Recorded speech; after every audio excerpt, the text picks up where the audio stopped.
Chapter 12:15. This ancient ship was covered in green algae and moss. The deck was slippery as if it were covered in a layer of mucus.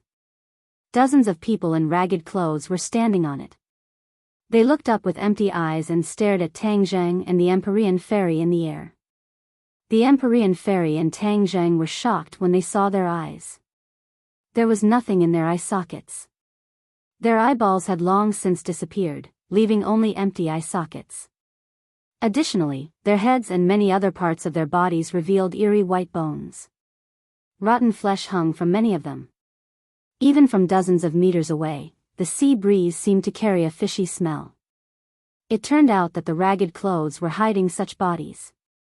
The two glanced at each other. Tang Zheng smacked his lips and said, "What are these?" "These are already dead, but for some reason, they can still move freely," the Empyrean fairy said thoughtfully. Tang Zheng immediately recalled the scene in the 100,000 Mountains. The eerie white bones crawled out of their graves and moved freely. Their attack power could not be underestimated and was a great threat. These dead things, like the white bones, seemed to be controlled by some kind of power.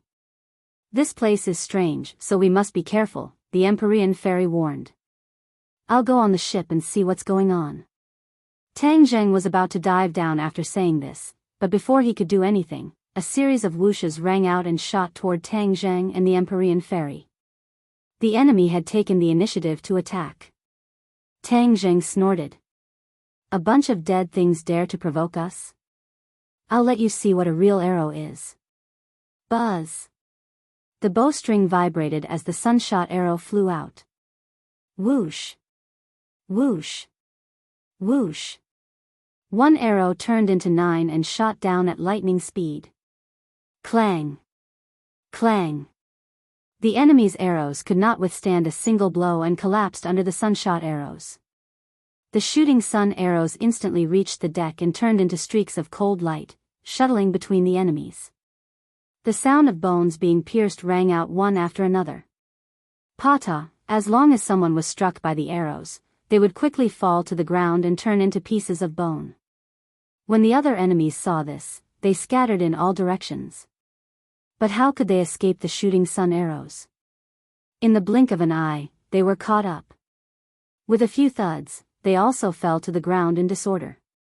With the threat removed, Tang Zheng landed on the deck. He looked around and felt that the atmosphere was lifeless. A gust of cold wind blew, making him shudder. Tang Zheng had pure yang energy, so he was not afraid at all. He strode forward, and the deck under his feet creaked as if it would shatter at any moment. The Empyrean fairy also landed. She frowned and said, "This ship is an antique. I don't know how many years ago it sank. But the key point is that it floated up again. There must be some kind of power controlling all of this," Tang Zheng said with certainty. The Empyrean fairy also nodded, but she could not see any clues. The ship had already stopped. It was silent and there was no sign of life. Suddenly, a scream came from the distance. Tang Zheng was frightened and quickly looked over. He found that the scream came from his ship. He cursed inwardly, afraid that there was a problem. "Return to the ship," he shouted. With a tap of his feet, he flew back to his ship. The Empyrean fairy followed him like a shadow. The two of them landed on the deck and saw a group of crew members standing on the deck, trembling as they looked in the direction of the ancient ship. "What's wrong?" Tang Zheng quickly asked. "This is the Sea of Death." A crew member was frightened and uneasy as he stammered. "Sea of Death?" The others showed a doubtful expression. They were not familiar with this name. The Sea of Death is a legend that has been passed down among sailors. It is said that there is a mysterious sea above the vast sea. Once a ship enters this sea, it will lose its direction and eventually become lost in the Sea of Death. Both the ship and the people will continue to sail in the Sea of Death. There is no end and no way out. The crew member said intermittently. This ship is obviously a ship that has been lost in the Sea of Death since ancient times. It has been unable to find a way out and has been sailing in this sea over and over again. This is a curse. Moreover, it is said that after a person dies in the Sea of Death, their soul will not be reincarnated and will be imprisoned here forever. This is the cruelest punishment. Tang Zheng's head trembled as he recalled the scene he just saw. Perhaps the souls of the dead really did not reincarnate, which was why this sea had accumulated so much yin qi. Seeing the crew members' pale faces, Tang Zheng asked curiously, "Then have you heard of how this Sea of Death was formed?" The crew members looked at each other and shook their heads. "We only heard it from the older generation of crew members. We don't know the specifics of the Sea of Death." Fang Shishir said worriedly, "We entered the Sea of Death. Could it be that we will be trapped in this sea forever and can't get out?" Tang Zheng's face was gloomy as he said without thinking, "So what if it is the Sea of Death? We have more people and more power. Could it be that we are afraid of a sea?" Although the Empyrean fairy's face was solemn, she did not despair. She comforted them, "Everyone, don't worry. I will definitely take you out." They were sailing in the direction she had pointed out. Therefore, she had an unshirkable responsibility for entering the Sea of Death. Of course, she would not shirk her responsibility. She took it without hesitation. "Quickly look. What is that?" Feng Xinyang suddenly pointed into the distance and shouted.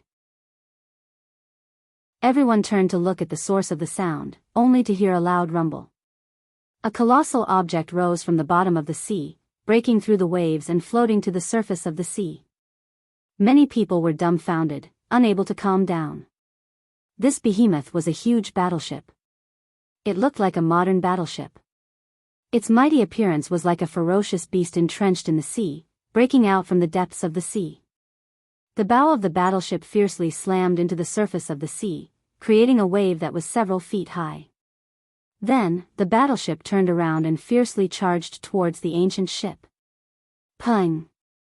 Following a loud sound, the ancient ship was broken into two by the battleship and quickly sank to the bottom of the sea. Hiss! Many people sucked in a breath of cold air. This battleship style made them tremble. It was majestic, like the king of the sea. They subconsciously looked at the ship under their feet and found that compared to the battleship, they were as weak as a baby. They would definitely not be able to withstand the impact of the battleship. "Turn the rudder," the captain shouted.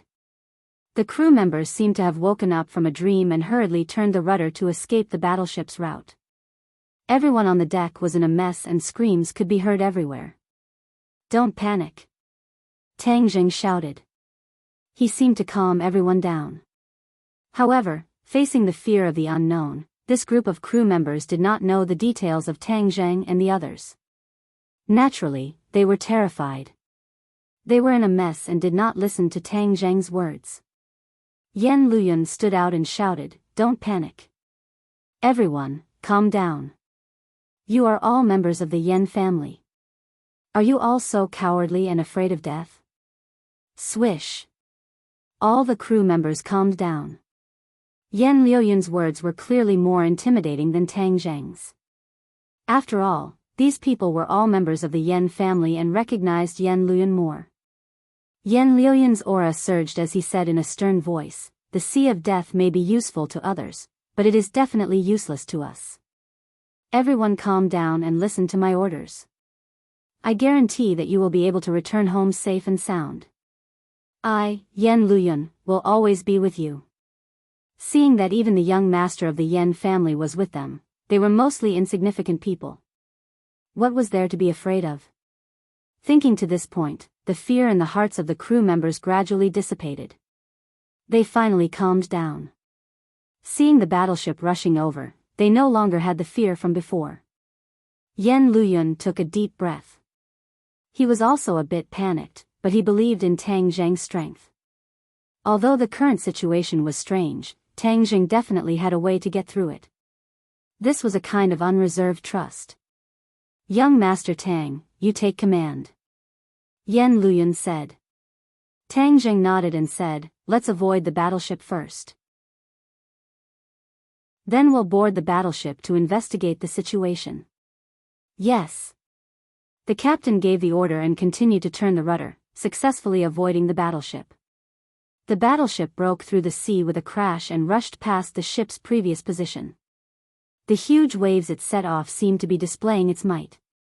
If they didn't manage to turn the rudder in time, they would definitely be broken in two by the battleship and follow in the footsteps of the ancient ship.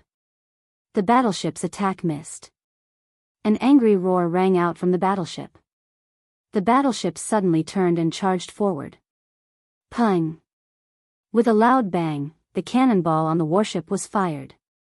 A pitch-black cannonball whizzed over and smashed into the sea on the side of the ship, setting off a huge wave that was dozens of meters high. It fiercely slammed onto the deck, drenching many people like drowned rats. Tang Zheng's eyes trembled as he roared, "The cannons on the battleship can still be used. Everyone be careful." He was truly puzzled. The battleship had floated up from the bottom of the sea and had been submerged in the sea for who knew how many years. How could it still fire? None of this could be explained by science, so there was no need to waste his brain cells to investigate. Peng peng peng. After the first attack missed, another series of cannonballs whistled through the air. The captain personally steered the ship and continuously dodged. He was in danger after danger and was almost hit several times. "We can't go on like this. I'll go to the battleship." Tang Zheng flew into the air. With a swoosh, the shooting sun arrow was fired at one of the cannonballs. With a boom, the cannonball was struck, but there was no smell of gunpowder. Instead, there was a plume of black smoke that flew out from the exploding cannonball. Energy. Tang Zheng recognized at a glance that the black smoke produced by the explosion of the cannonball was energy. Tang Zheng directly rushed through the energy without any abnormalities and arrived above the battleship in an instant. At the same time, the Empyrean ferry also took action. The mountain river map rose into the air and floated above everyone's heads. An invisible force shrouded the incoming cannonballs and blocked them. They fell into the sea nearby and splashed up huge waves, but no one was hurt. Chapter 12:16. Tang Zheng floated in the air, looking down at the battleship below. It was clear as day. There were hundreds of soldiers standing on the battleship. They were wearing tattered military uniforms, and it was impossible to tell which country they were from. They were the same as the people on the ancient ship from before. All of them had turned into rotten flesh and bones. They were gloomy, and their empty eye sockets were all staring at Tang Zheng. One of them, who looked like an officer, let out a mournful roar. The commander's blade in his hand pointed at Tang Zheng, as if he was giving an order. Immediately, the people on the deck screamed. The mournful sound waves soared into the sky. It was especially ear-piercing, causing people to tremble in fear. Tang Zheng snorted in disdain. "A group of dead things. How dare you be noisy in front of me, break." Whiz. Tang Zheng swooped down, like a cannonball, and fiercely pierced into the deck. A few people jumped up and tried to attack Tang Zheng. Bang! Tang Zheng landed on the ground and ruthlessly stepped on these people's bodies, causing them to immediately shatter and scatter all over the ground. Tang Zheng crushed the soles of his feet, and a pile of white ashes sank deep into the deck. When the others saw this, they were not afraid at all. Instead, they roared fiercely, and their empty eye sockets seemed to shoot out a dark light, which was extremely terrifying. Tang Zheng did not mind. He held the shooting sun arrows and heaven-shocking bow in his hands, and roared, "Go!" Whiz! With a piercing sound, the shooting sun arrow turned into a ray of light and disappeared from the bowstring. Then, it flew into the crowd like a clap of thunder. Immediately, one could only see people falling down one after another silently. A chilling murderous aura assaulted their faces. In an instant, the shooting sun arrows swept through a large area, and all of them turned into broken bones, with Tang Zheng as the center, covering the ground. The commander hid behind the crowd and continued to clamor, which was especially ear-piercing. Tang Zheng stared, locking on to the other party. He rushed over with large strides. The shooting sun arrow left his hand once again. The 9 arrows merged into one, and quickly flew in one direction. Its speed was so fast that it could not be seen, and did not even leave behind an afterimage.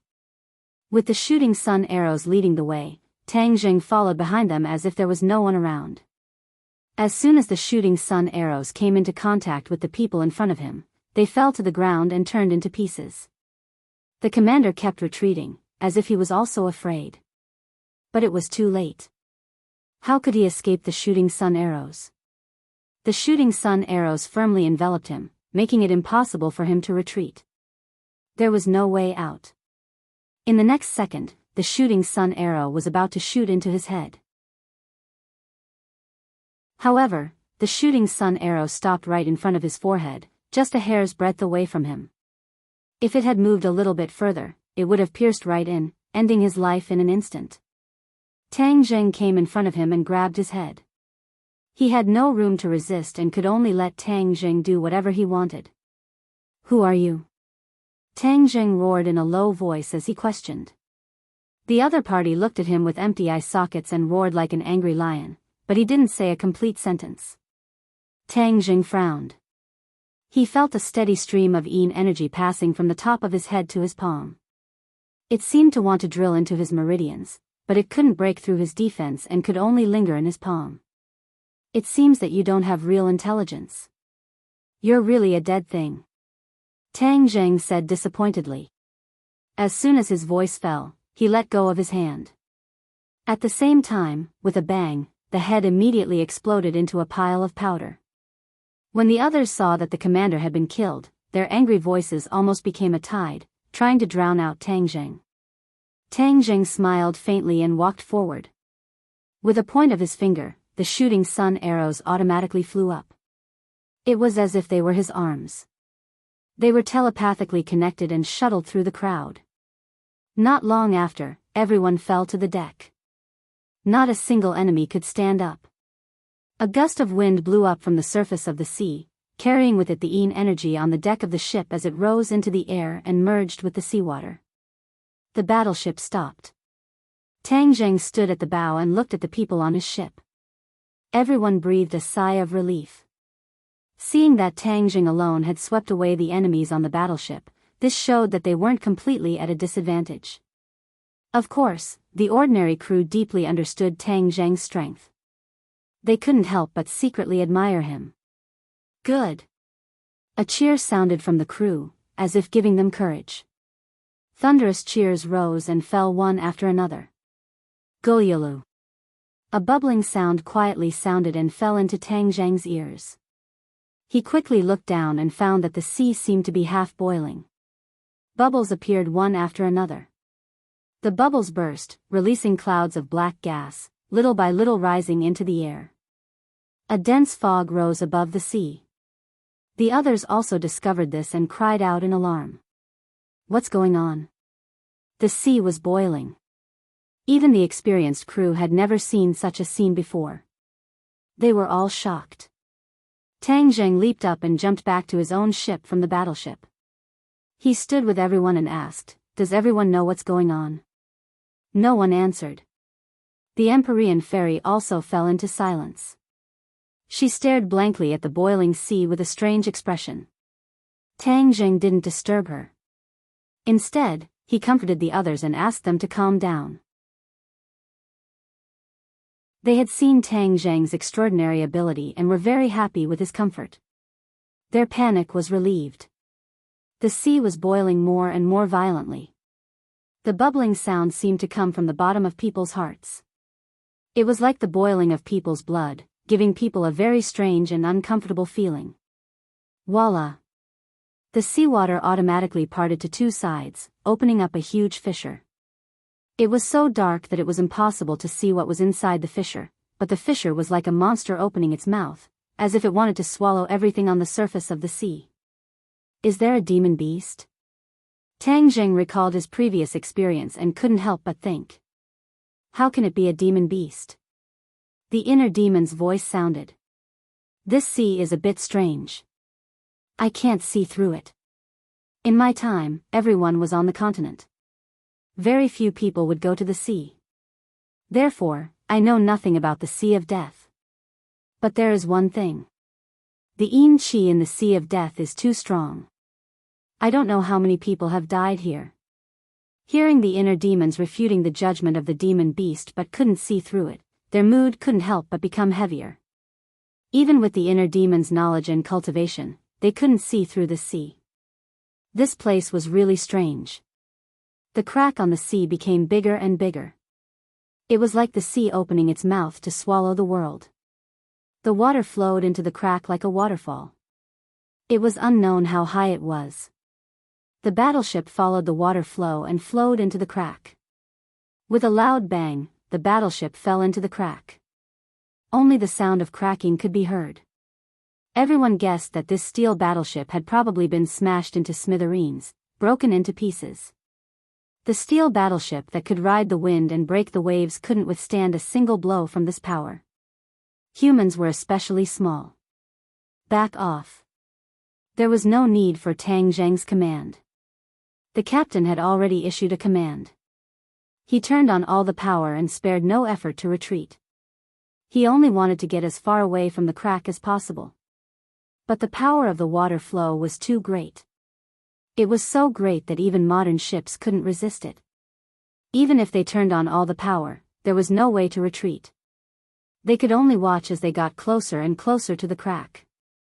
It wouldn't be long before they followed in the footsteps of the steel battleship and were smashed into pieces. Not to mention the people on the ship. Perhaps a few experts could come out unscathed, but the rest of the crew would be in danger. How could Tang Zheng watch these people die? He was the one who brought them here. He had the obligation and responsibility to bring them back safe and sound. He was just about to open Sumeru World and take in all the crew members so that they could escape this disaster. But then he saw the Empyrean fairy suddenly raise her head.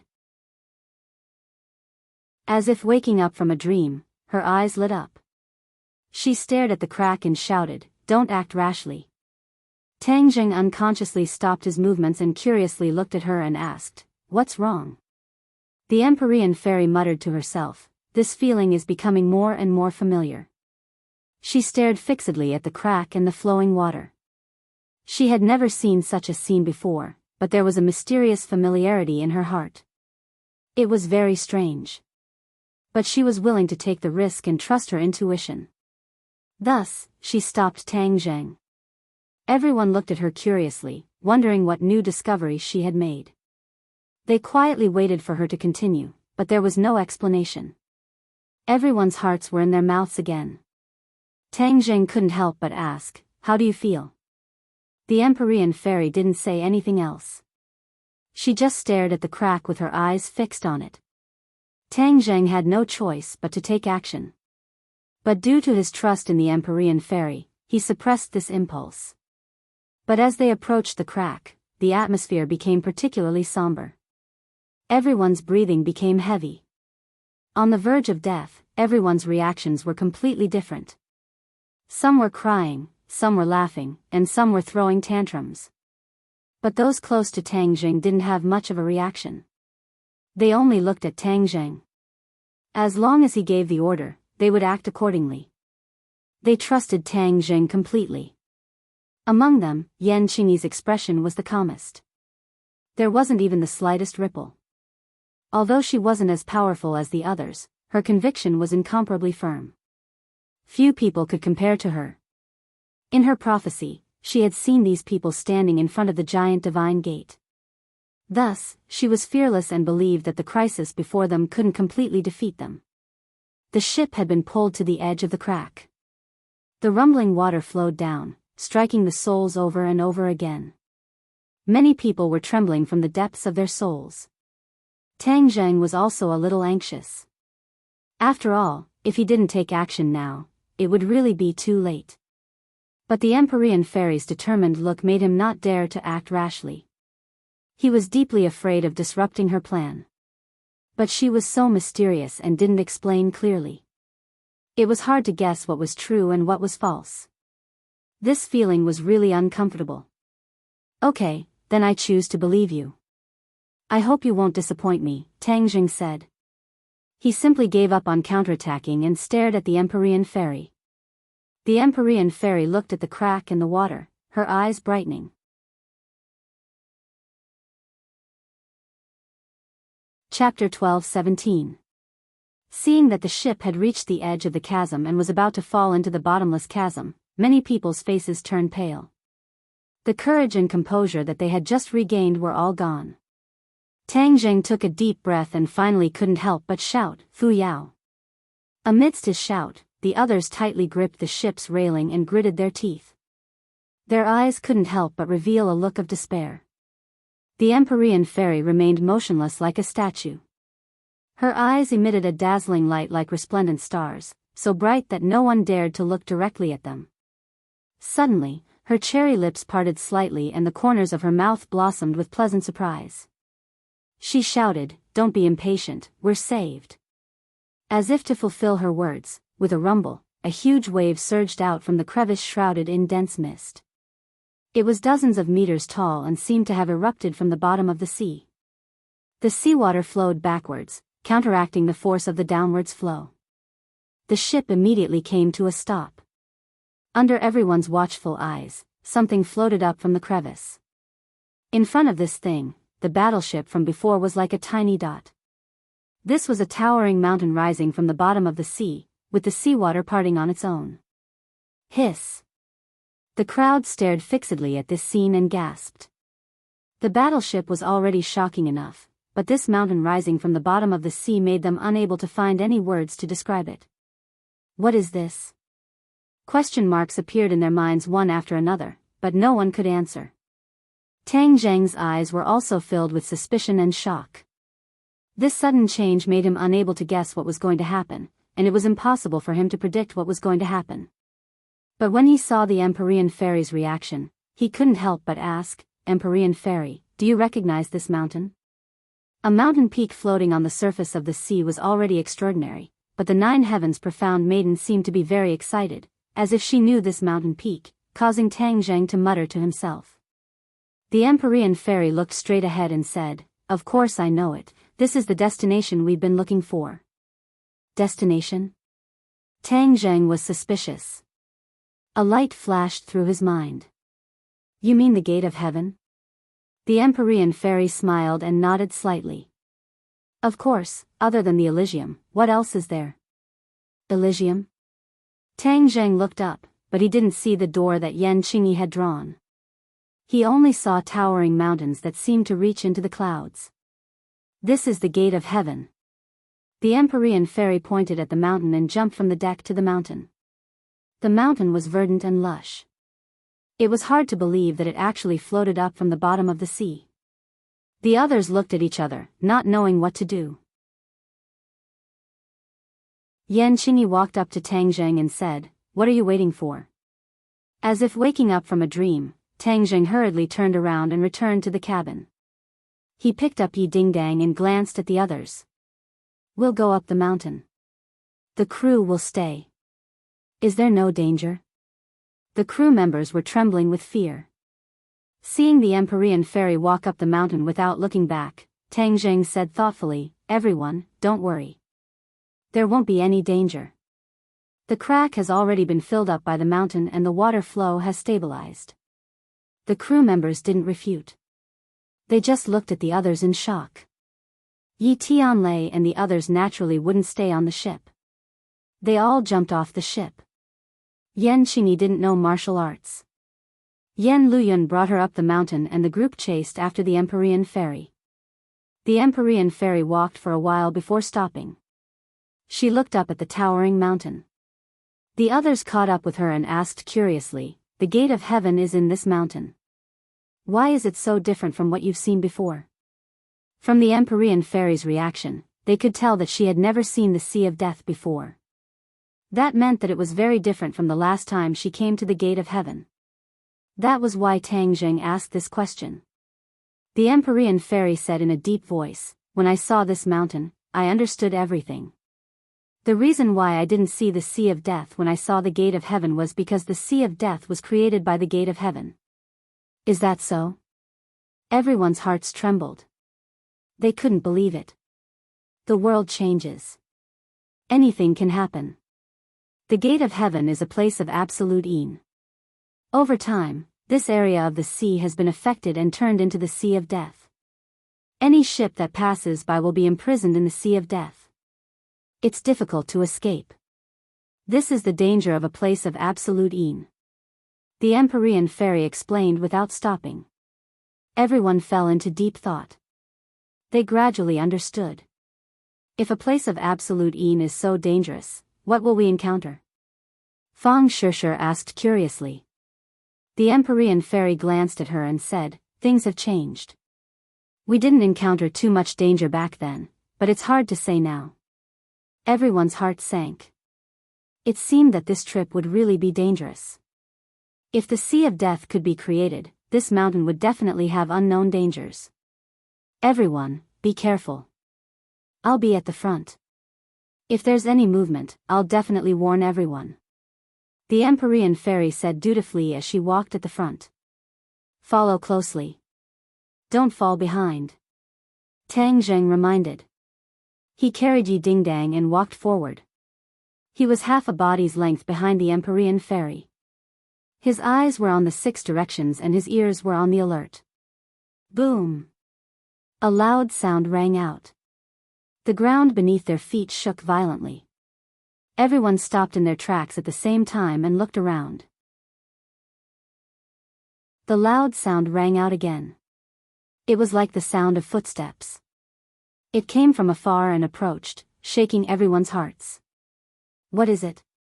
Yan Luyan cried out in alarm, but his face was flushed red, and his heart was excited. This was a combination of fear and excitement. He wanted to come out on an adventure to see the new world and new things. But when he heard those loud sounds, his blood seemed to be trembling.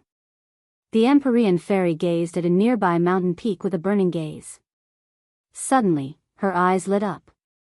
She tapped the ground lightly with the tip of her foot and flew out like a bolt of lightning. Boom! Another loud sound rang out as a gigantic creature walked out from behind the mountain peak and entered everyone's line of sight. A giant. This word immediately popped up in everyone's minds. However, Tang Zheng had a different idea in his heart. This giant was not made of flesh and blood, but a stone giant. Its entire body was made of stone, and it was over 100 meters tall. In front of it, humans were insignificant, extremely tiny. A stone turning into a human didn't give everyone too much of a shock. It was just that the giant's body was somewhat intimidating. There was no doubt that the Empyrean fairy had never seen this stone giant before. It must have been born later. Looking at its huge body, its combat power couldn't be underestimated. The fairy of the 9 heavens rushed forward fearlessly. The painting of mountains and rivers of the gods of earth and Vale flew out from her hand and suspended in midair. A gust of wind swept out from the painting and wrapped around the giant. Boom! The giant staggered a few steps. The tall trees around it were trampled under its feet and turned into debris. The giant waved its fist and tore through the gust of wind. It rushed out of the encirclement. It raised its head and opened its mouth as if it was roaring silently at the mountain river map. The Empyrean maiden frowned when she saw that her attack had failed to injure her opponent.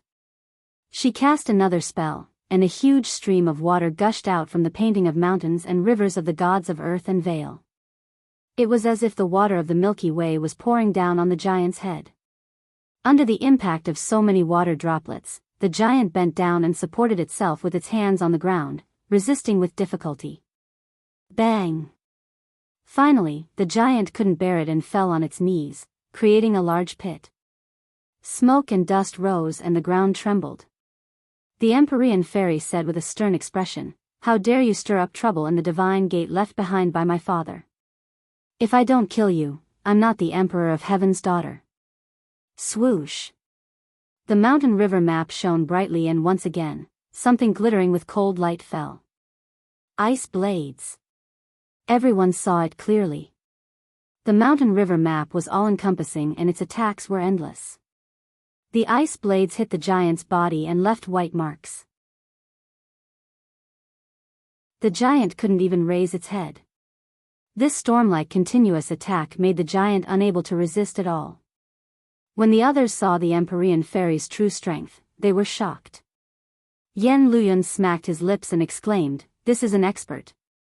This subverted his understanding once again. He was already considered experienced and knowledgeable, but what he saw and heard this time opened the door to a new world in front of him. Don't worry, the giant is no match for the Empyrean fairy. Tang Zheng's eyesight was better than others, so of course, he understood everything. As soon as he finished speaking, the giant was completely prostrated on the ground. He no longer had the strength to resist. He hung his head dejectedly and stared at the fairy of the 9 heavens and the painting of mountains and rivers. The Empyrean fairy landed and stood in front of the giant. Her body was as small as an ant, and the giant was like an elephant. However, the giant submitted at her feet and didn't dare to act rashly. "What are you?" the Empyrean fairy asked with an ashen face.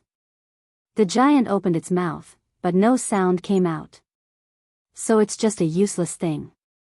The Empyrean fairy shook her head and said regretfully. The others also caught up and looked at the giant at close range. One could imagine the shock in their hearts. "What do we do now?" Tang Zheng asked. The Empyrean fairy looked behind the mountain peak and said, "There must be more dangerous things behind. Just be careful. As for this thing..." The Empyrean fairy pondered for a moment, then rushed out with a swoosh and hit the giant's chest with her fist. The thin fist was insignificant compared to the giant's body, but the power that burst out of the fist was enough to split mountains. There was a loud bang, and from the center of the giant's heart, cracks quickly spread in all directions, covering the giant's entire body in an instant. Ka-cha! The giant shattered, turning into giant rocks that scattered all over the ground. It no longer had the awe-inspiring aura it had before. The Empyrean fairy clapped her hands and walked through the rubble, heading deeper into the mountain. The others looked at each other, then came to and followed her. The air was filled with an austere aura, as if there was an invisible pressure pressing down on everyone's hearts. Even their breathing became heavy. Looking at the unfathomable mountain and the endless dense forest, no one had any confidence in their hearts. They didn't know what was waiting for them.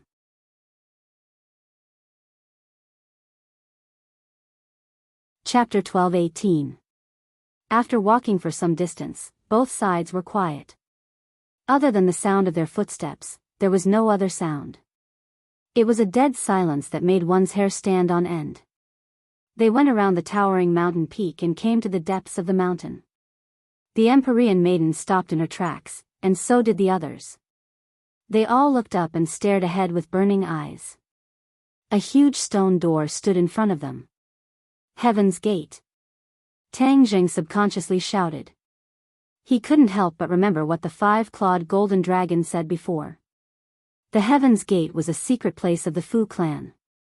It was said that it hid a huge secret and countless treasures.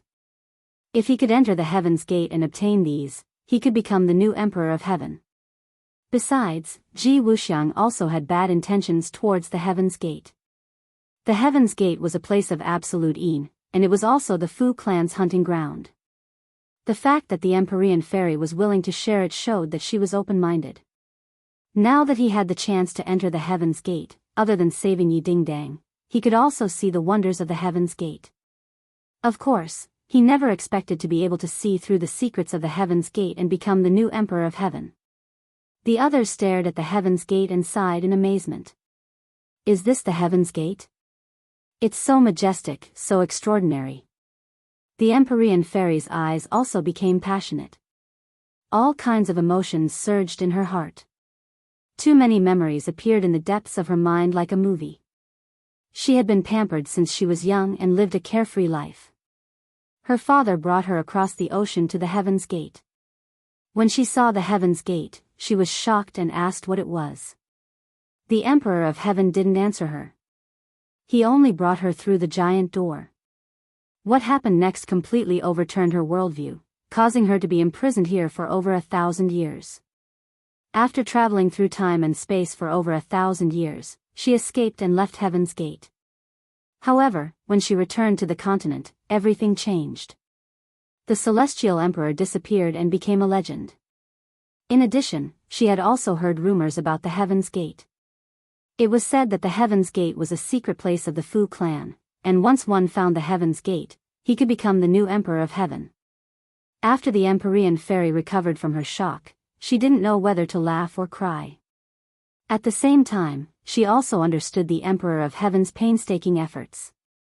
The Emperor of Heaven imprisoned her not to harm her, but to save her. The Emperor of Heaven had used his great divine ability to fuse the pure Yin energy in the gate of heaven with the pure Yin energy in her body. In the end, he had reached the realm of extreme Yin, giving birth to Yang, thus pulling her back from the gates of hell. When the Emperor of Heaven imprisoned her and left her alone in the gate of heaven, she was filled with despair and anger. She hated the Emperor of Heaven to the bone. After that, she finally understood the Emperor of Heaven's good intentions after thousands of years had passed. Since then, her personality had changed greatly. She was no longer unruly and arrogant. She had even become humble and kind. This was a quality that she absolutely did not have in the past. Since then, she had never stepped into the gate of heaven again. She was completely unaware of all these changes. Revisiting this place, all sorts of feelings welled up in her heart. For a moment, she didn't know what to say. Looking at her strange expression, Tang Jing asked, "What's wrong with you?" The Empyrean fairy came back to her senses and shook her head. "It's nothing. Along the way, we haven't encountered any other dangers. This means that there isn't any danger. There shouldn't be any danger in the gate of heaven either," Tang Jing said thoughtfully. The Empyrean fairy was slightly startled. She hesitantly said, "Perhaps. Perhaps." She couldn't give a definite answer. When he revisited his old haunts, he found that everything had changed drastically. In the past, the gate of heaven floated in the sea like an immortal mountain island. Now, it had sunk to the bottom of the sea, causing this part of the sea to become the Sea of Death.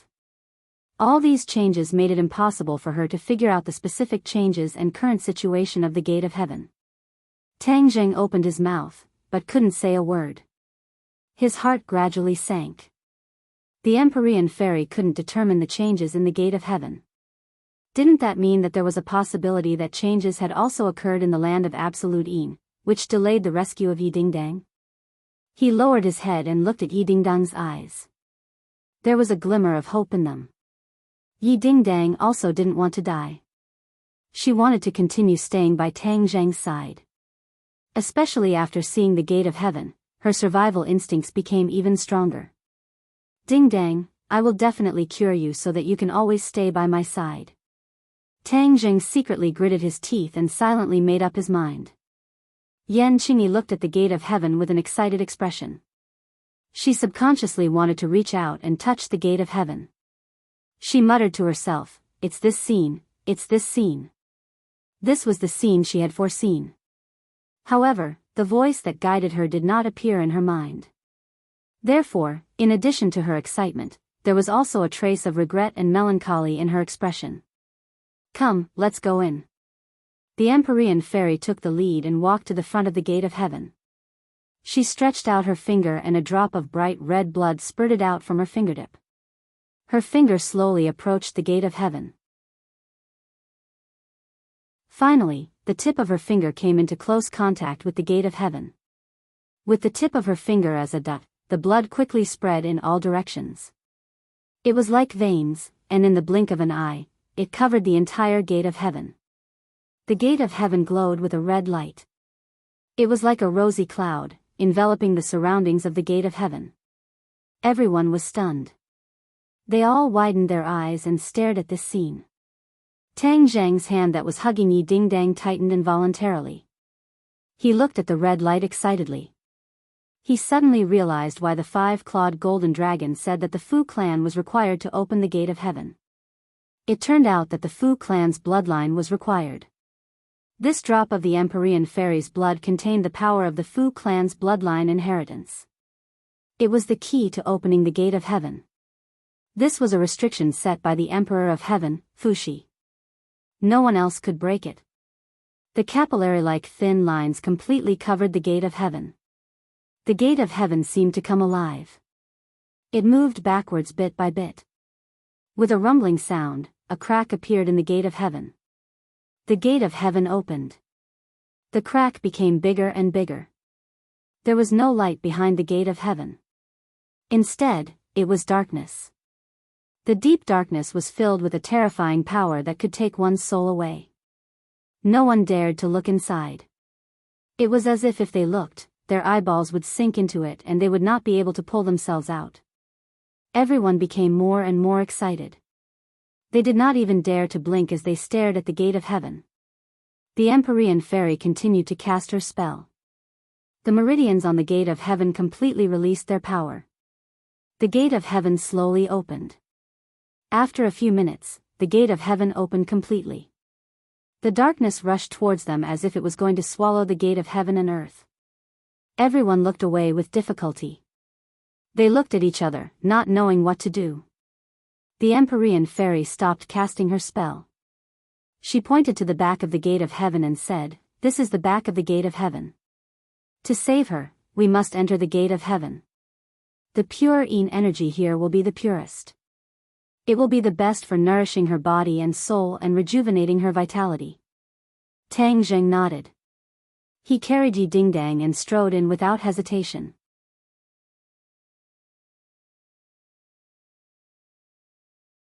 Chapter 12:19.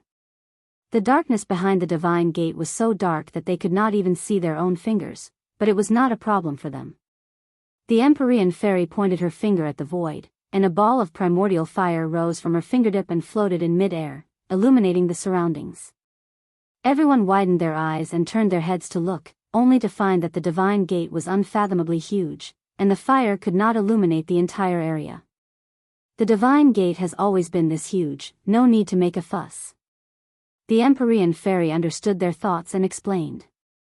Everyone nodded and put away their thoughts, and followed the Empyrean fairy into the depths of the divine gate.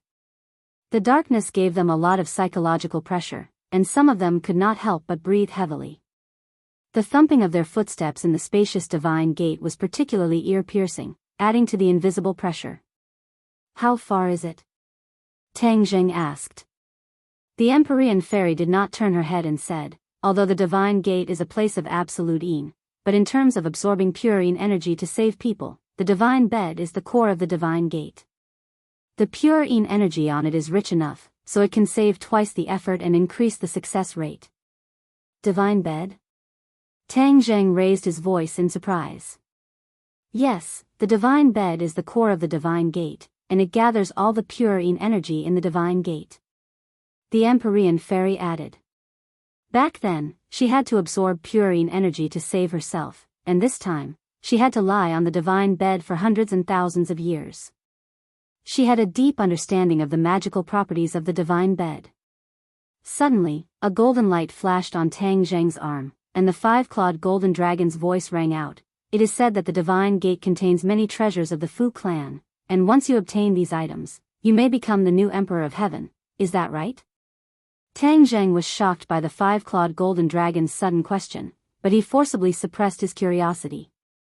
After all, he was here to save people. The five-clawed golden dragon was different. The dragon clan had a strong interest in treasures, and now that he had come to the divine gate, he knew about the rumors of the divine gate, so he asked without hesitation. The five-clawed golden dragon was fearless. He didn't care if the Empyrean fairy turned hostile. As expected, the Empyrean fairy stopped in her tracks and turned around. She stared at Tang Zheng's arm that was shining with a golden light and said with an unkind expression, "You're still thinking about the Elysium?" The five-clawed golden dragon did not deny it either. He said with a dignified face, "The gate of heaven is a legendary treasure land. I can peek into its mysteries. Of course, I won't miss such a good opportunity." Although these words were tactful, the meaning was very clear. It was really tempted. Of course, unless the treasure was extremely extraordinary, it would not really make a move. "Five-clawed golden dragon, don't be rude," Tang Zheng scolded with an unkind expression. The five-clawed golden dragon was afraid of Tang Zheng and did not dare to make a sound. The Empyrean fairy sneered and said meaningfully, "Five-clawed golden dragon, I'm afraid I'll have to disappoint you. Although there are rumors outside that there are treasures hidden in the gate of heaven, I want to tell you the truth. The gate of heaven is only a place with no Yin energy. There are definitely no treasures like you said." When the Empyrean fairy woke up, she ran through almost every corner of the gate of heaven. If there were treasures, she would have found them long ago. How could anyone else have a chance to find them? As for the rumors outside, she did not know where they came from. In her opinion, they were all nonsense and extremely absurd. However, she was too lazy to explain. These people had coveted the gate of heaven for a long time and could not find it. Why waste her saliva to explain? Tang Zheng's curiosity was aroused. He stared at the Empyrean fairy with a burning gaze, as if he wanted to distinguish the truth of her words. However, after looking for a long time, he could not see the reason. The five-clawed golden dragon's voice sounded in his mind. He snorted and said, "She's lying. She's deceiving everyone. Don't be fooled by her." Tang Zheng did not express his opinion. The inner demons suddenly said, "This gate of heaven is indeed a good place. The pure Yin energy is dense and is definitely stronger than the previous mountain with the life totem." Tang Zheng suddenly had an idea and said, "Since the pure Yin energy is so strong, then can't I also absorb the pure Yin energy here and neutralize the pure Yang energy?" Previously, Tang Zheng's heart was tied to Yi Dingdang. When he heard about the miraculous gate of heaven, he did not think that he could absorb the pure Yin energy. Now that success was in sight, he suddenly had this idea. "Hee, you're finally enlightened." The inner demons praised. Tang Zheng was overjoyed. "Why didn't you remind me before? Last time I absorbed so much pure Yang energy that my body almost exploded. With such a great opportunity to save my life, you actually didn't give me any advice." He was quite depressed. He had worried for nothing for so long. You really think too simply. Is a place of extreme Yin that easy to find? If it wasn't for the Empyrean fairy, where would we find a place of extreme Yin? The inner demons retorted. Tang Zheng was suddenly startled. He realized that he had been too impatient and had wrongly blamed the inner demons. Moreover, absorbing pure Yin energy in a place of extreme Yin is not that simple. Do you think it's as easy as absorbing pure Yin energy from other women? The inner demon's question caused Tang Zheng to fall into deep thought. Could it be that he had thought too simply? The inner demon seemed to have seen through his thoughts and added, "You really are thinking too simply. How can absorbing pure Yin energy be that easy? You must rely on a medium." Medium? What is it? Tang Zheng's curiosity was completely aroused. The pure Yin energy in this place of extreme Yin was born from the creation of heaven and earth. If a person wanted to absorb the pure Yin energy here, they must draw upon the Yin and Yang energy of heaven and earth to succeed. Draw upon the Yin and Yang energy? Tang Zheng was startled. Ding Dang wants to absorb the pure Yin energy in the gate of heaven. Does she also need to draw upon the Yin and Yang energy? Of course. If not, how could she succeed? Then how can I draw upon the Yin and Yang energy? The inner demons kept him in suspense and said mysteriously, "Heaven's secrets cannot be revealed. When the time is right, I will naturally tell you." Tang Zheng rolled his eyes and thought that they were deliberately mystifying things. However, the inner demons deliberately kept him in suspense, so he didn't continue to ask. In short, the inner demons would tell him away. They wouldn't really let him come here for nothing. The Empyrean fairy saw that the five-clawed golden dragon was no longer talking, so she didn't say anything else. Just as she was about to turn around, she heard a gust of wind coming from the depths of the gate of heaven. She was startled and shouted, "Be careful." The others also noticed this and were on high alert. Tang Zheng raised the holy shield to protect Yi Dingdang in his arms. Yi Tianlei and Feng Xinyang protected Feng Shishir, and Yan Luyun protected Yan Qingyi. All of them stared at the darkness in front of them with burning eyes. Whoosh! A strong gust of wind blew, as if something huge was flying towards them. Go! The Empyrean fairy pointed her finger at the void, and the true fire quickly flew out. It turned into a streak of fire and collided with the incoming enemy. Roar! A sharp roar rang out, and the true fire illuminated a huge silhouette. It was a demonic beast with huge wings, and it looked like a bat. In this dark and gloomy environment, there were definitely no lack of Yin creatures like bats. After being nourished by the purine energy for a long time, it had become like this. Tang Zheng's guess was not wrong. This was indeed an evolved bat demonic beast. Bats were social animals, and there was definitely more than one of them. Tang Zheng suddenly realized this and reminded them loudly, "This is a bat demonic beast, and I'm afraid there is more than one. Everyone, be careful."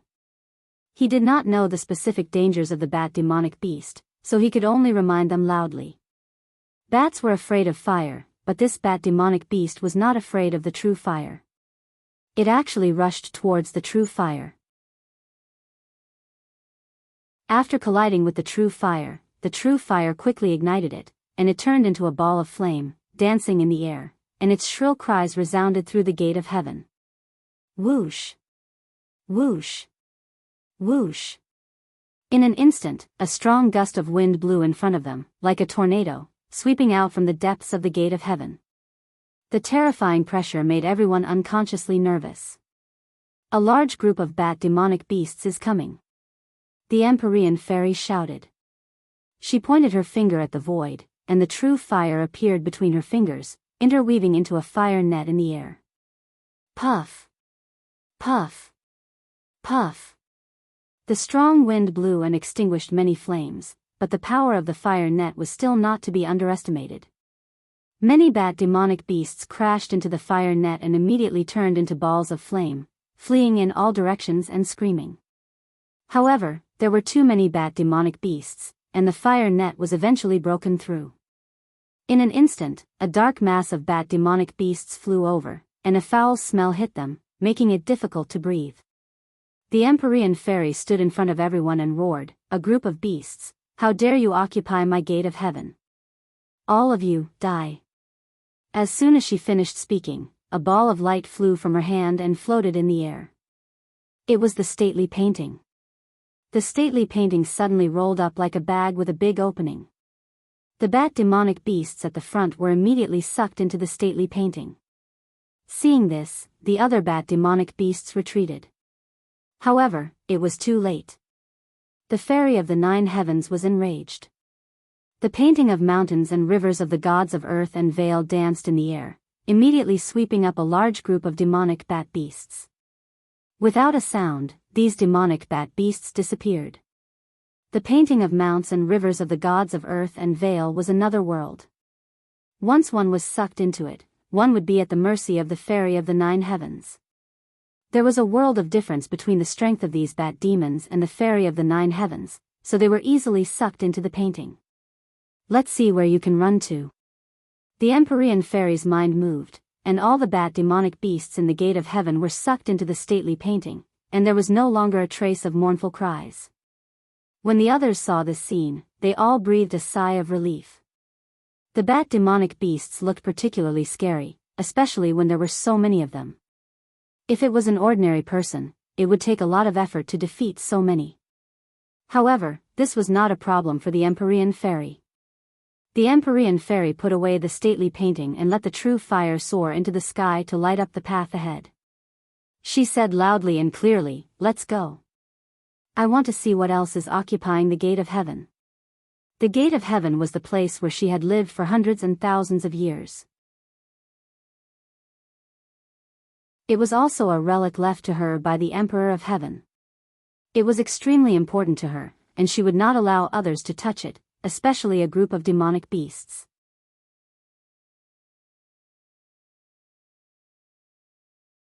Chapter 12:20. The sudden burst of light attracted everyone's attention. Under everyone's watchful eyes, they discovered that the light came from the pearls embedded in the dome. The soft light completely cooled this part of the world, leaving nothing to hide.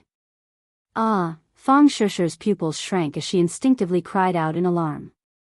The others also involuntarily sucked in a breath of cold air, because as far as their eyes could see, an extremely frightening thing was entrenched not far away.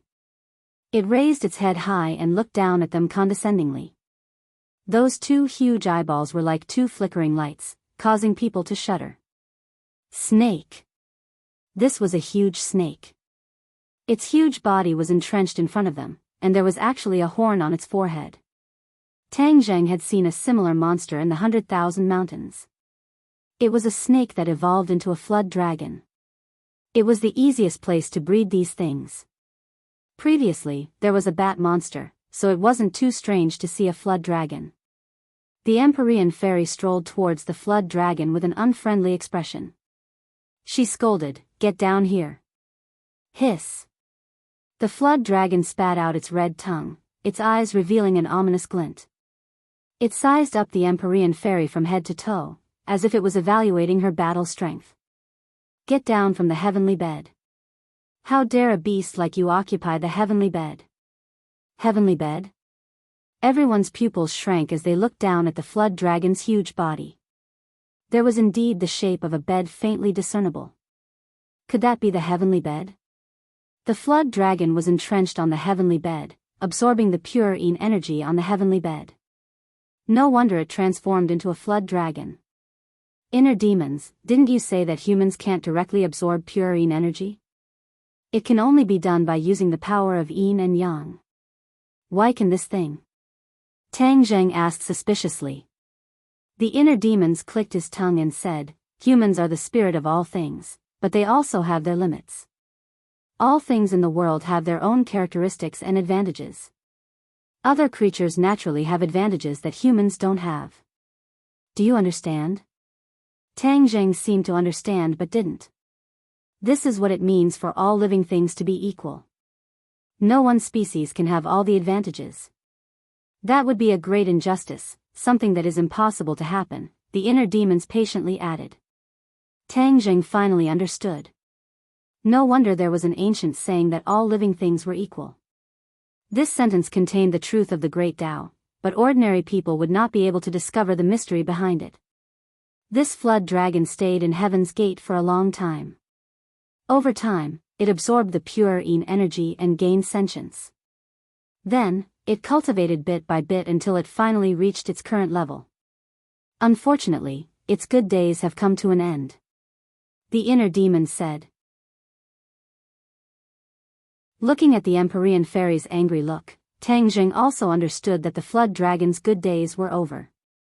The Empyrean fairy rarely showed such anger. This bed must be very important to her, otherwise, she would not have such a big reaction. The Empyrean fairy tapped the ground with the tip of her foot and gracefully flew to the top of the flood dragon's head, aiming for the protruding horn. Whoosh! A puff of green smoke came out of the flood dragon's mouth and flew directly towards the Empyrean fairy. It obviously realized the danger and fought back with all its might. Insignificant skill. The fairy of the 9 heavens didn't care. A gust of wind flew out from the painting of mountains and rivers and immediately wrapped around the green smoke. There was no doubt that the green smoke was highly toxic and couldn't come into contact with it. The green smoke was blown away and the Empyrean fairy's kick landed on the flood dragon's head. Bang! The horn on the flood dragon's head flashed with a faint light and collided with the kick. The huge force sent the flood dragon flying off the bed and landing heavily on the ground far away before it stopped. Roar! The flood dragon roared angrily and swept its huge tail towards the Empyrean fairy's head. The Empyrean fairy landed on the bed and looked down at the sweeping tail. She frowned and growled, "Go away." Of course, the flood dragon would not go away by itself. Its huge tail continued to sweep down like rolling thunder with terrifying power. The fairy of the 9 heavens stood firmly on the celestial bed.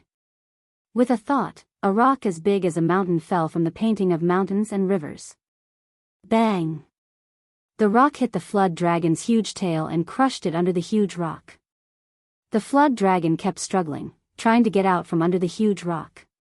The fairy of the 9 heavens lightly tapped the ground and flew to the boulder. Immediately, blood flowed out from the cracks of the boulder as if she was struck by a tremendous force. The flood dragon had no way to get out. It kept shaking its body but to no avail. How dare you occupy the gate of heaven with such little ability? You don't know what's good for you. I'll kill you first. The Empyrean fairy's words made the flood dragon feel real fear.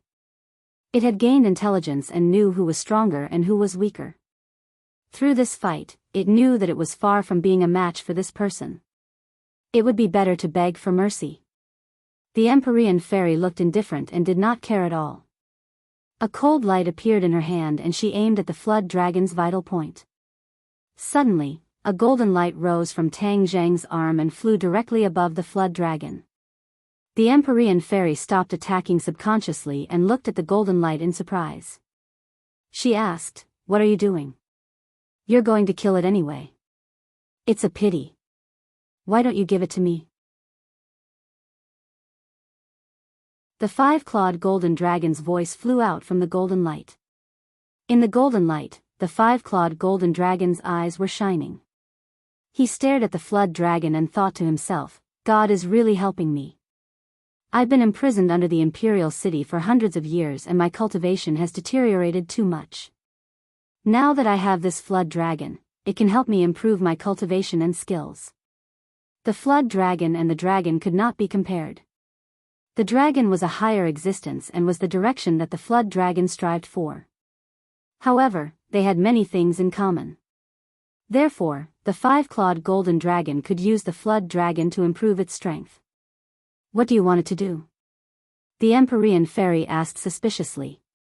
Tang Zheng also looked at the five-clawed golden dragon curiously. He did not know what it was trying to do. The inner demons praised, "This five-clawed golden dragon is a good opportunity. I can't believe it can have such a harvest in the gate of heaven." Obviously, the inner demons saw through the five-clawed golden dragon's intention.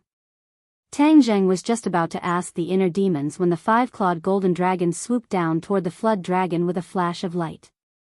The five-clawed golden dragon's voice sounded, "Let's wait and see."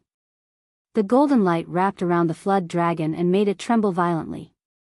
Compared to the Empyrean fairy, the five-clawed golden dragon's draconic aura made the flood dragon tremble and fear from its soul.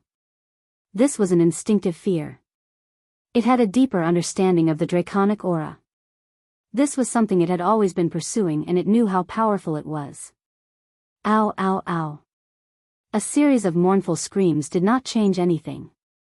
The golden light turned into a huge dragon's head. The dragon opened its mouth and bit down on the flood dragon's head. The others could clearly see that the dragon's mouth was gradually swallowing the flood dragon. The flood dragon struggled even more violently. It was making its final struggle, but it still could not change anything.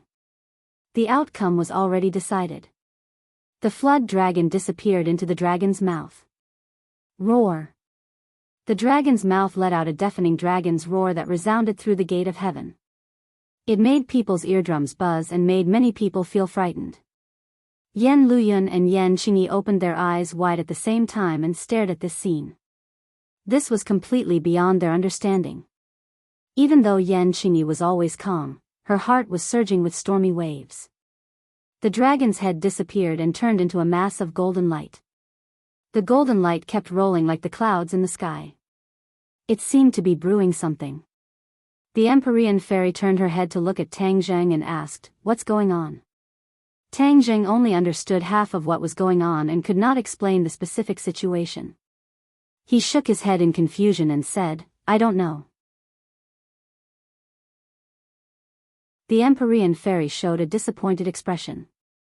However, like the others, she still stared at the mass of changing golden light. She realized that all these changes were not simple. In a flash, the golden light changed again and gradually turned into a small golden dragon. It was shining and majestic. Its dragon's eyes emitted a golden light and it emitted a daunting draconic aura. Tang Zheng's pupils shrank as he stared at the dragon's claw. The Empyrean fairy looked at him and also stared at the dragon's claw. "Huh, why is there an extra dragon claw?" the Empyrean fairy muttered to herself. Tang Zheng cultivated the dragon god technique, so he knew what this meant.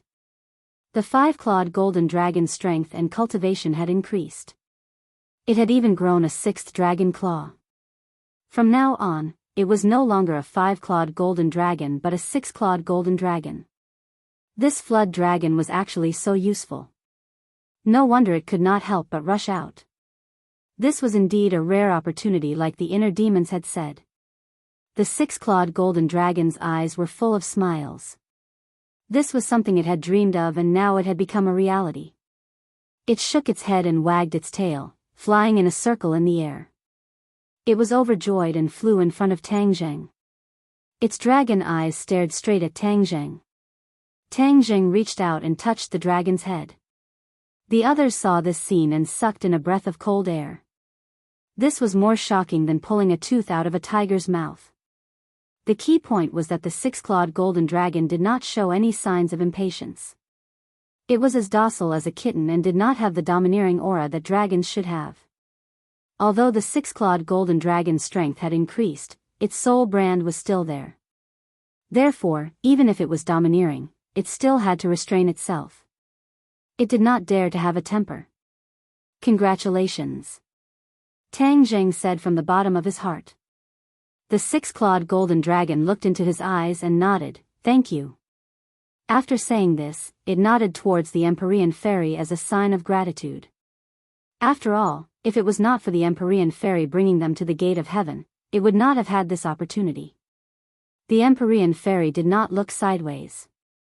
She did not take this gratitude to heart. Yen Luyun smacked his lips. He wanted to ask if he could touch it, but seeing the six-clawed golden dragon's arrogant appearance, he swallowed the words back down. The six-clawed golden dragon looked around and swept its gaze across everyone. Other than Feng Shishir and the Empyrean fairy, everyone else felt a tremor from the depths of their souls. "Let's go back." Tang Zheng did not want to let everyone feel too much pressure and said to the six-clawed golden dragon. The six-clawed golden dragon blinked its eyes as if it was wronged. It wanted to say that it had just increased its strength and that it should show off for a while. However, after seeing Tang Zheng's expression, it obediently returned to Tang Zheng's arm and turned into a tattoo with an additional dragon claw.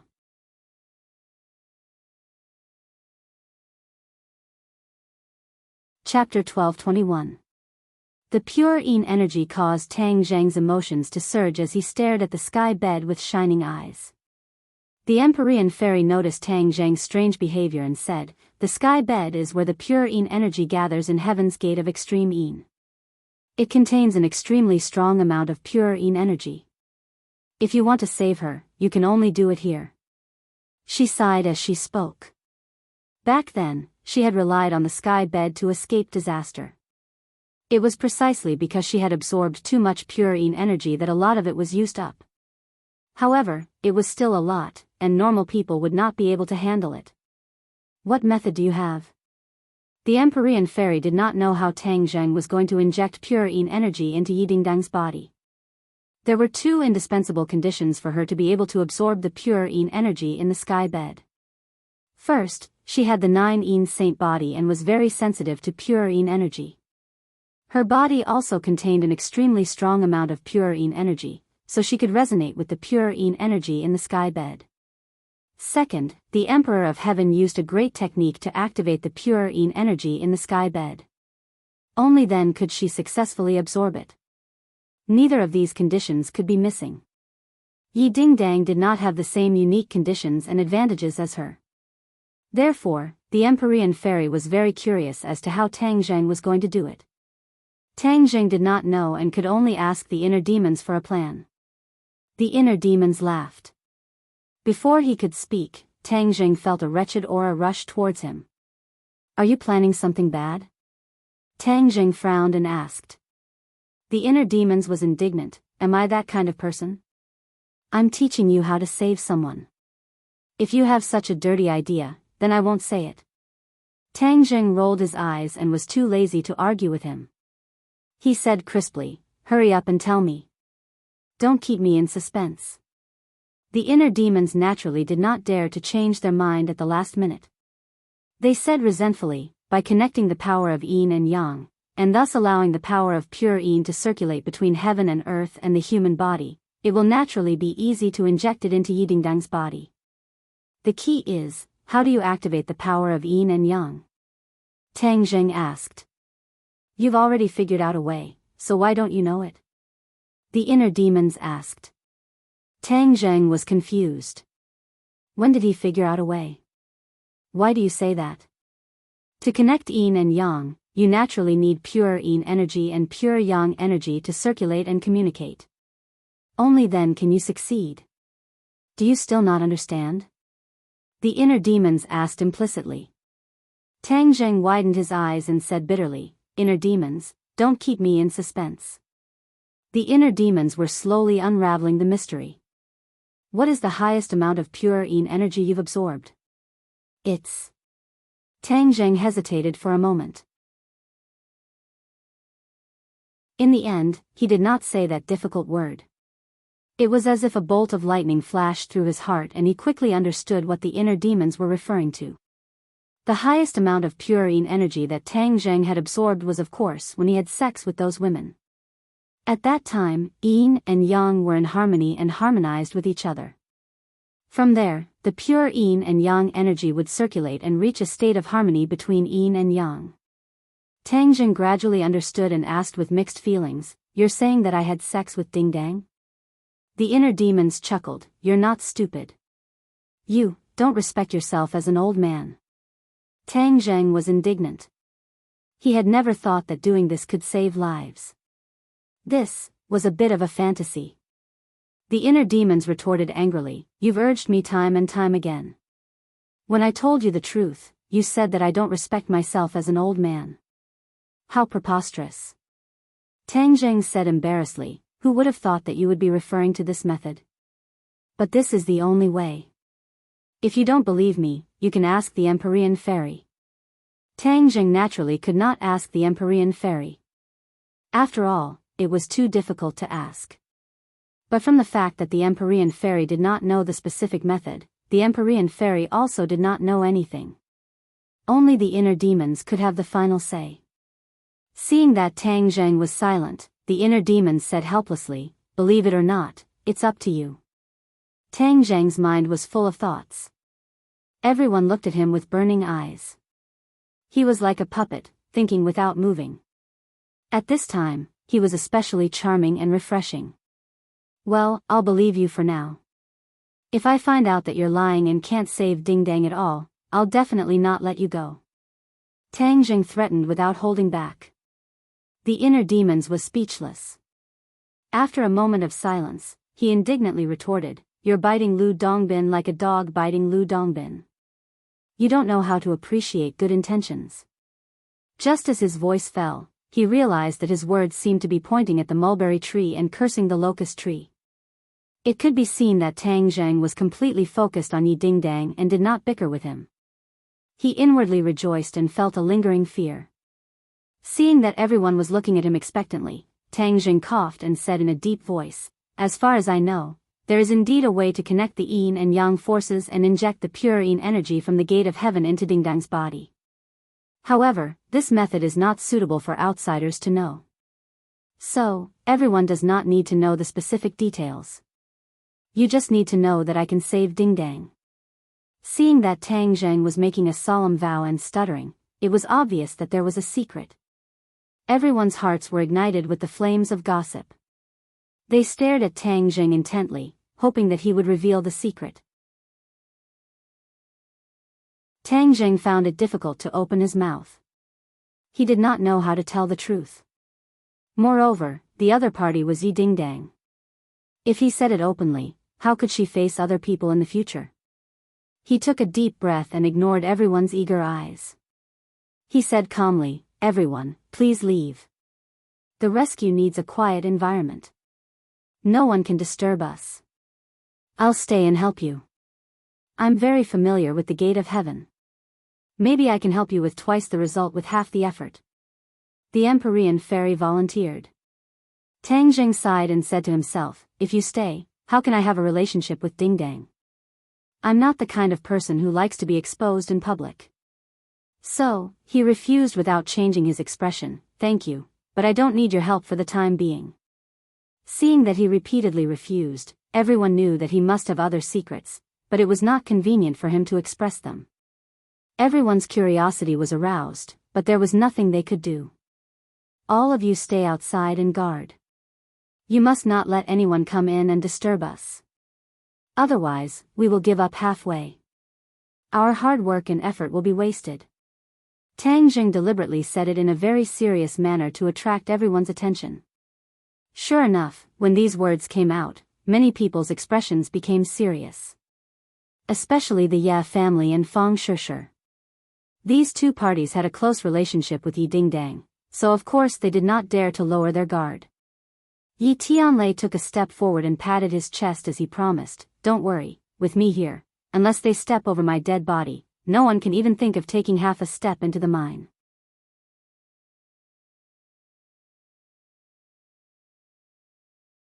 Chapter 12:22. The Empyrean fairy stared deeply at Tang Zheng. In the end, she did not ask any questions and left with the others. Tang Zheng casually waved his hand, causing the sacred armor shield to fly out. It rapidly enlarged and became like a door, blocking the entrance. Tang Zheng gently placed Yi Dingdang on the heavenly bed and a wave of pure yin energy emanated from the heavenly bed, revolving around her endlessly. It was just that the pure yin energy could only linger around her body and was unable to enter her body. All of this was invisible to the naked eye but could be clearly felt. Tang Zheng's pupils shrank as he stared at the bed and Yi Dingdang. He asked, "Inner demons, it can't be that simple to activate the yin and yang energy, right? Just sex? You're getting smarter and smarter. You even guessed it. Of course, it can't be that simple. It must be accompanied by a corresponding mental cultivation method to succeed." The inner demons were slightly surprised. They could not help but think highly of Tang Zheng. "Then quickly tell me the mental cultivation method," Tang Zheng urged. As soon as he finished speaking, a ray of light flashed in Tang Zheng's mind and a shining mental cultivation method appeared. This mental cultivation method was like a stream of water that quickly merged into Tang Zheng's mind and could not be removed. "You should leave for now." Tang Zheng sealed the inner demons. Before the inner demons could say a word, they lost consciousness and could not see the outside world. Tang Zheng also laid down on the sky bed. The sky bed was ice cold and refreshing. Pure yin energy immediately lingered around his body, but it was still unable to merge into his body. Yi Dingdang lay on the bed with her eyes wide open. She looked at Yi Dingdang suspiciously. She did not know how he was going to save her by sending the others away. "Dingdang, to save someone, you must activate the yin and yang energy. The only way to activate the yin and yang energy is..." Tang Zheng hesitated, not knowing how to start. Yi Dingdang blinked her eyes, clearly using her eyes to encourage him. Tang Zheng took a deep breath, deeply encouraged, and said truthfully, "I have to have a relationship with you in order to be able to trigger the yin and yang energy, and then help you absorb the pure yin energy. In addition, I can also absorb the pure yin energy during this process, and thus help me to balance the pure yang energy in my body." Yi Dingdang's eyes were filled with joy. It was said that not only could she save herself, but she could also save Tang Zheng. It was the best of both worlds. Although she didn't say a word, Tang Zheng understood what she meant and let out a long sigh of relief. "Dingdang, relax completely. The others can't see. It'll be fine in a while. After that, you'll be back to normal." Tang Zheng comforted her. Yi Dingdang mustered all her strength and answered softly. As if he was greatly encouraged, Tang Zheng's fingers fell on her chest and gently undid the buttons. After a while, Yi Dingdang was completely naked in front of him. It was as if a stone had been thrown into a lake, causing ripples to appear on the surface of the lake. Tang Zheng's breathing couldn't help but quicken. He pressed down on her, his broad chest pressing down on her body. They could clearly feel each other's heartbeat quicken, especially Yi Dingdang. Her heartbeat was originally very weak, but at this moment, it was like she had been injected with a cardiac stimulant. The two of them looked at each other and a deep love was communicated through their eyes. The heart sutras were silently activated in their hearts. When the two of them became one, the pure yin energy circling around their bodies began to ripple. Like a whale sucking in water, the pure yin energy entered Tang Zheng's body from the point of connection. Tang Zheng's eyes lit up. As he moved, he silently felt the pure yin energy. This pure yin energy was much more powerful and pure than the pure yin energy he had absorbed before. It was naturally very beneficial to him. The pure yang energy that had been restless in his body seemed to have smelled something, and all of them moved out, entangling with the pure yin energy. The two energies harmonized with each other, and the restless pure yang energy was immediately appeased. There was too much pure yin energy, so much so that Tang Jing couldn't completely digest it.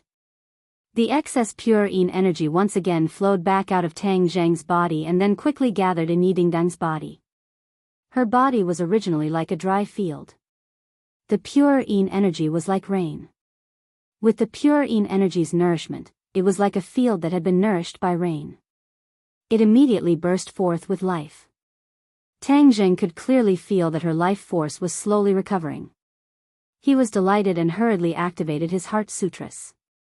The pure yin energy quickly flowed from his body to Yi Dingdang's body. Yi Dingdang opened her eyes wide in comfort. Her eyes regained their vitality as she looked at Tang Zheng with mixed feelings. As Tang Zheng's movements increased, she couldn't help but let out a soul-stirring sound. This space was immediately filled with an ambiguous atmosphere, causing people to be extremely shy. Yi Dingdang was immersed in it. She didn't care about being shy and completely enjoyed this wonderful process. There was no need to mention how delightful it was. The pure yin energy in the sky bed endlessly flowed into the two's bodies. Their erect bodies revealed the beauty of yang, while their slightly arched waists revealed the beauty of yin. The combination of hardness and softness indicated the harmony of yin and yang.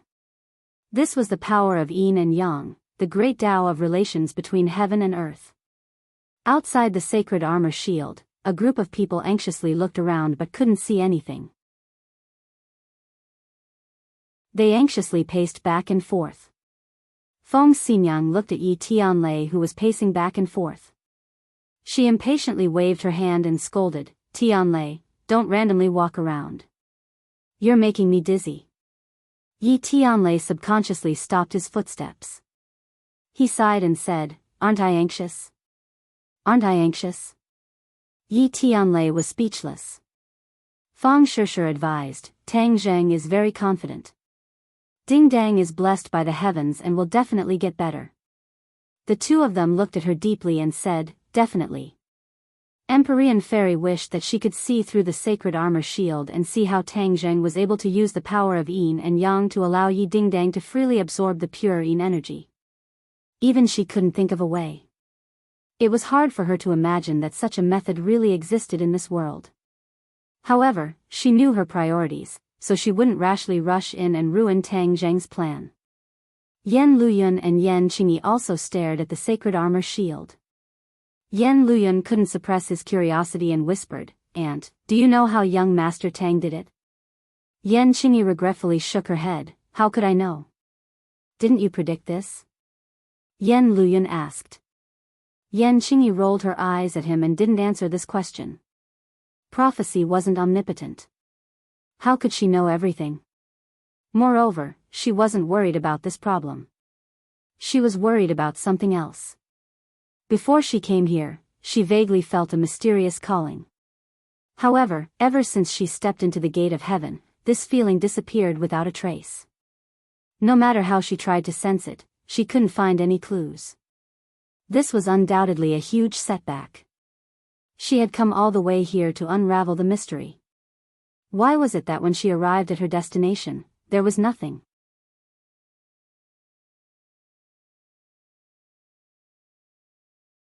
Chapter 12:23.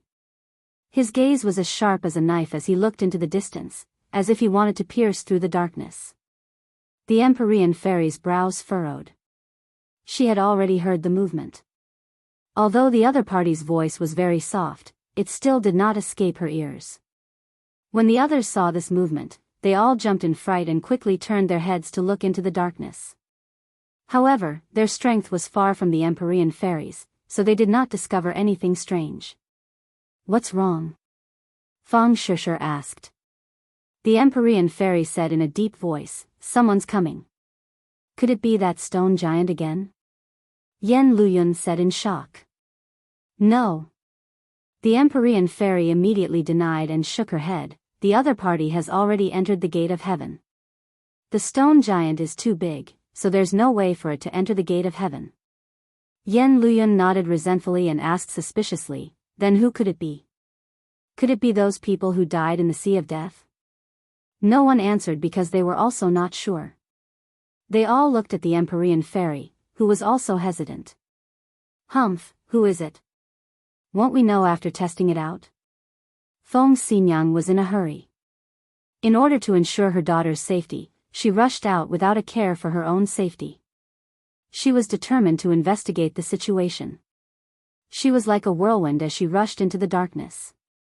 A light suddenly appeared, and with a cry of alarm, a person flew out from the darkness. This scene attracted everyone's attention, especially the person who flew out. Feng Xinyang. Yi Tianlei cried out in alarm. He jumped up like a cannonball and caught Feng Xinyang. In just one exchange, Feng Xinyang was actually defeated. She flew back with a pale face. It was obvious that she had suffered a loss in the dark. The others stared in front of them in shock. It was so dangerous in the dark. Feng Xinyang was not a match for it. One had to know that Feng Xinyang was someone who had barely touched the edge of the Grandmaster realm. Ever since their fates had been tied together with Tang Zheng's, Tang Zheng had spared no effort in helping them on their path of cultivation, causing their cultivation to soar, far surpassing their normal cultivation speed. Yi Tianlei was slightly weaker than Feng Xinyang, so when he saw that she was not on the same level as him, he immediately understood the danger. But when he saw his wife's pale face, he felt like he was about to spit out a mouthful of anger. Feng Xinyang saw through his thoughts and quickly grabbed his sleeve. She advised, "Don't, we have to protect this door and not let the bad guys take half a step into the minefield. This is the most important thing." Yi Tianlei felt as if a bucket of cold water had been poured over his head. He immediately calmed down. Unwilling to accept this, he glared fiercely at the darkness. "You're saying that there really are people in the dark?" Empyrean Fairy did not act blindly without thinking. The enemy's situation was unclear. For the sake of the big picture, it was better to clarify things first. Feng Xinyang said weakly, "Yes, and it's a martial artist." No one doubted her judgment. This was information that she had almost exchanged with her life, so it could not be false. Martial artist? Empyrean Fairy raised her eyebrows. How could there be a martial artist in this place? The gate of heaven was so mysterious that it was impossible for outsiders to find it. How could it be like a tail, following them here? The others' expressions also became serious. Good people did not come, and those who came had ill intentions. The other party deliberately hid in the dark, so there must be a conspiracy. Did you predict this? Empyrean Fairy asked Yen Qingyi curiously. Yen Qingyi shook her head blankly. No, I only predicted the scene in the painting. I'll go check it out. Feng Shishir volunteered. Don't. Yi Tianlei and his wife stopped her at the same time. Everyone knew how important Feng Shishir was to Tang Zheng. Naturally, they would not let her take the risk. If something happened to her, then Tang Zheng would go crazy. Empyrean Fairy stepped forward and said, "I'll meet them and see who they are." She could already confirm that the people who came were not from this island, but guests from the outside world who had just arrived. She knew a thing or two about the various powers in this world. Maybe the people in front of her were old acquaintances. Go. The Empyrean Fairy pointed her finger and a beam of light shot out from her hand. The painting of mountains and rivers of the gods of earth and Vale was suspended in midair. It shone brightly like a ball of light, dispelling the darkness and gradually revealing everything. Empyrean Fairy followed like a shadow and flew into the darkness with the mountain river map. The darkness could not cover her eyes. On the contrary, it made her eyes sharper and her mind more focused, not letting go of any clues. Suddenly, a scene appeared in her mind. There was a person in the darkness not far from her. She did not need to look at him at all as this person appeared clearly in her mind. Without any explanation, she moved her mind and a tornado flew out from the mountain river map and enveloped this person. Before the other party could make a sound, he was sent flying into the sky and hit the dome hard. With a thud, his head drooped and he fell limply to the ground, no longer breathing. In a few moves, she had eliminated an enemy. She did not let her guard down because she knew that the danger was not over yet. Instead, there was an even greater danger lurking in the darkness. The person who came was indeed a martial artist. At least, the person she eliminated was a martial artist. Moreover, his cultivation was not low at all. He was in the Grandmaster realm. In the past, the Grandmaster realm was the peak of cultivation in this world. But now, everything had changed. Grandmasters were gradually becoming more common. This was the change brought about by the advancement to a great world. Not only did it benefit cultivators, but even martial artists also benefited. Of course, it was a fool's dream for ordinary martial artists to advance to the Grandmaster realm. From this point of view, the enemy's vanguard was a Grandmaster martial artist, so the enemy hiding behind was more powerful. However, Empyrean Fairy was not afraid. Instead, she was somewhat angry. The divine gate was a gift left for her by the Emperor of Heaven, but it was trampled by these ungrateful people with evil intentions. This was a great disrespect. How could she just let it be? She walked step by step into the darkness with a frosty expression. Suddenly, 2 attacks came silently from the darkness. She did not blink or even turn her head. She pointed her finger lightly and 2 forces passed through the darkness. Puff, puff. 2 flowers of blood bloomed in the darkness. 2 people fell to the ground. Empyrean Fairy did not show mercy. These people were sneaking around. They were enemies and not friends.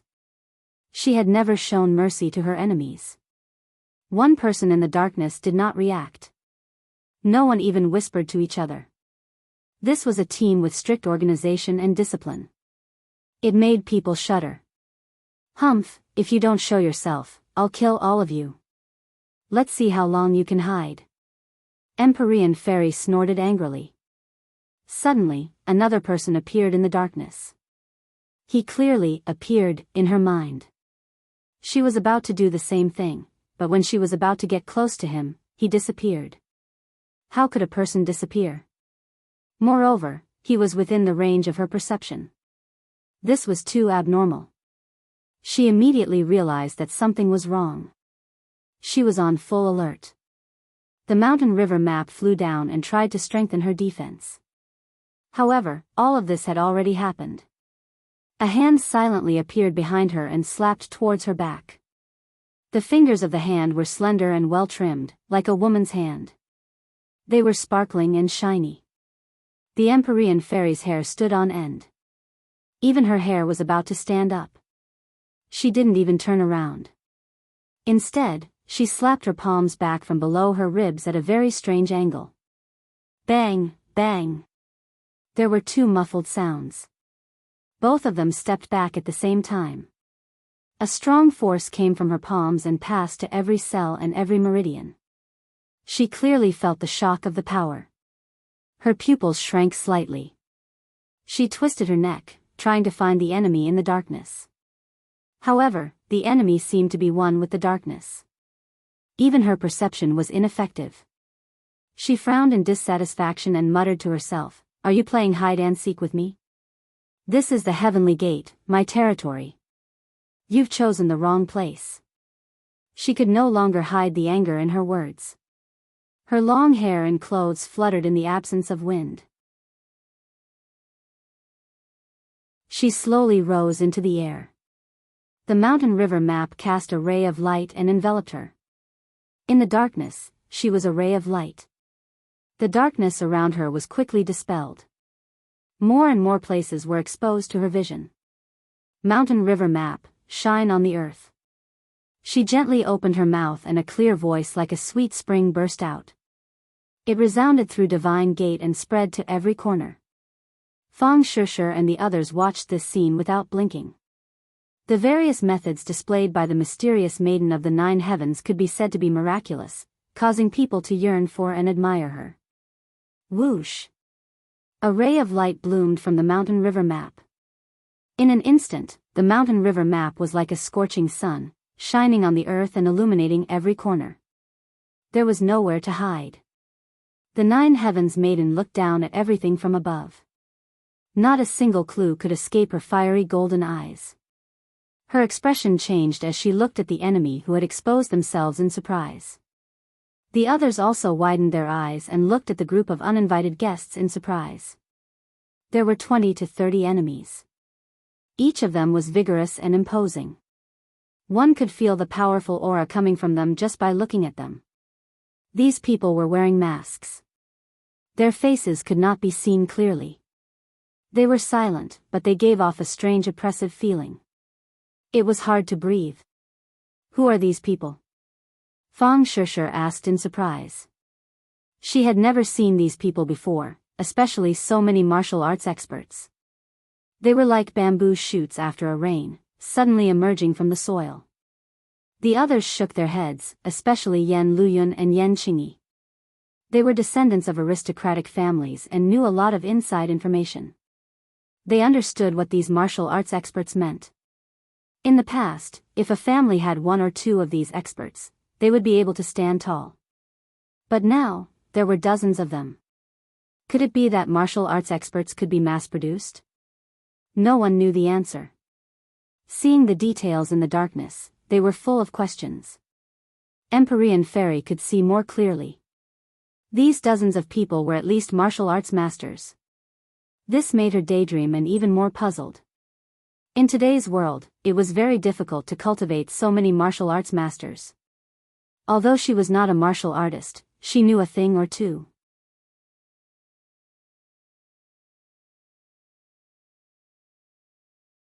Chapter 12:24. This group of people were all wearing masks, giving off a cold vibe. It was hard to see through them. Who are you? The Empyrean Fairy scolded. No one answered her. Pairs of eyes stared at her coldly through the masks. They glanced at the others. You don't want to answer?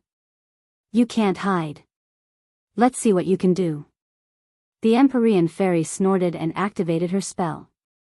The painting of mountains and rivers of the gods of earth and Vale shone brightly like the sun, forcing people to close their eyes subconsciously.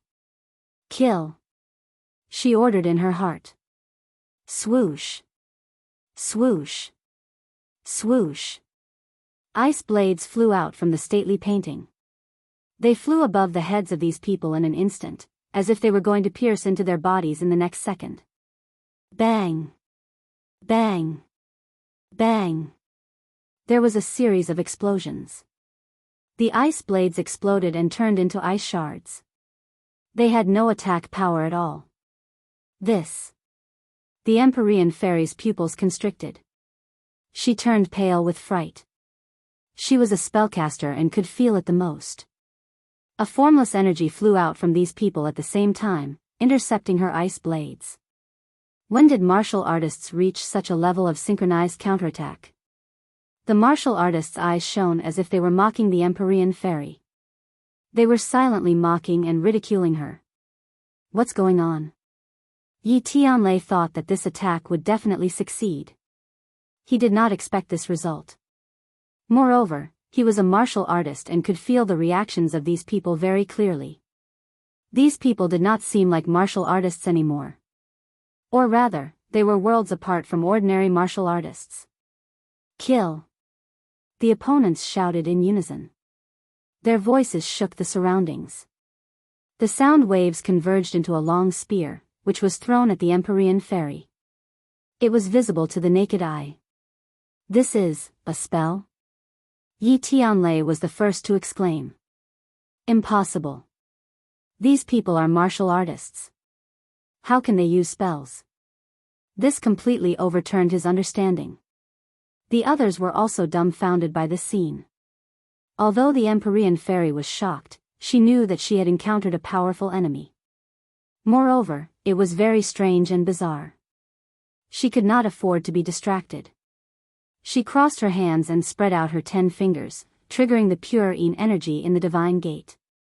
Although most of the Purine energy in the gate of heaven was gathered on the heavenly bed, the air was still filled with Purine energy. She had the 9 Saint body. The Emperor of Heaven had once used his great power to allow her to freely communicate with the pure Een power in the Elysium. Therefore, she could draw on the pure Een power. Pure Een energy converged like turbulent clouds, surging towards the mysterious spear from all directions. Boom!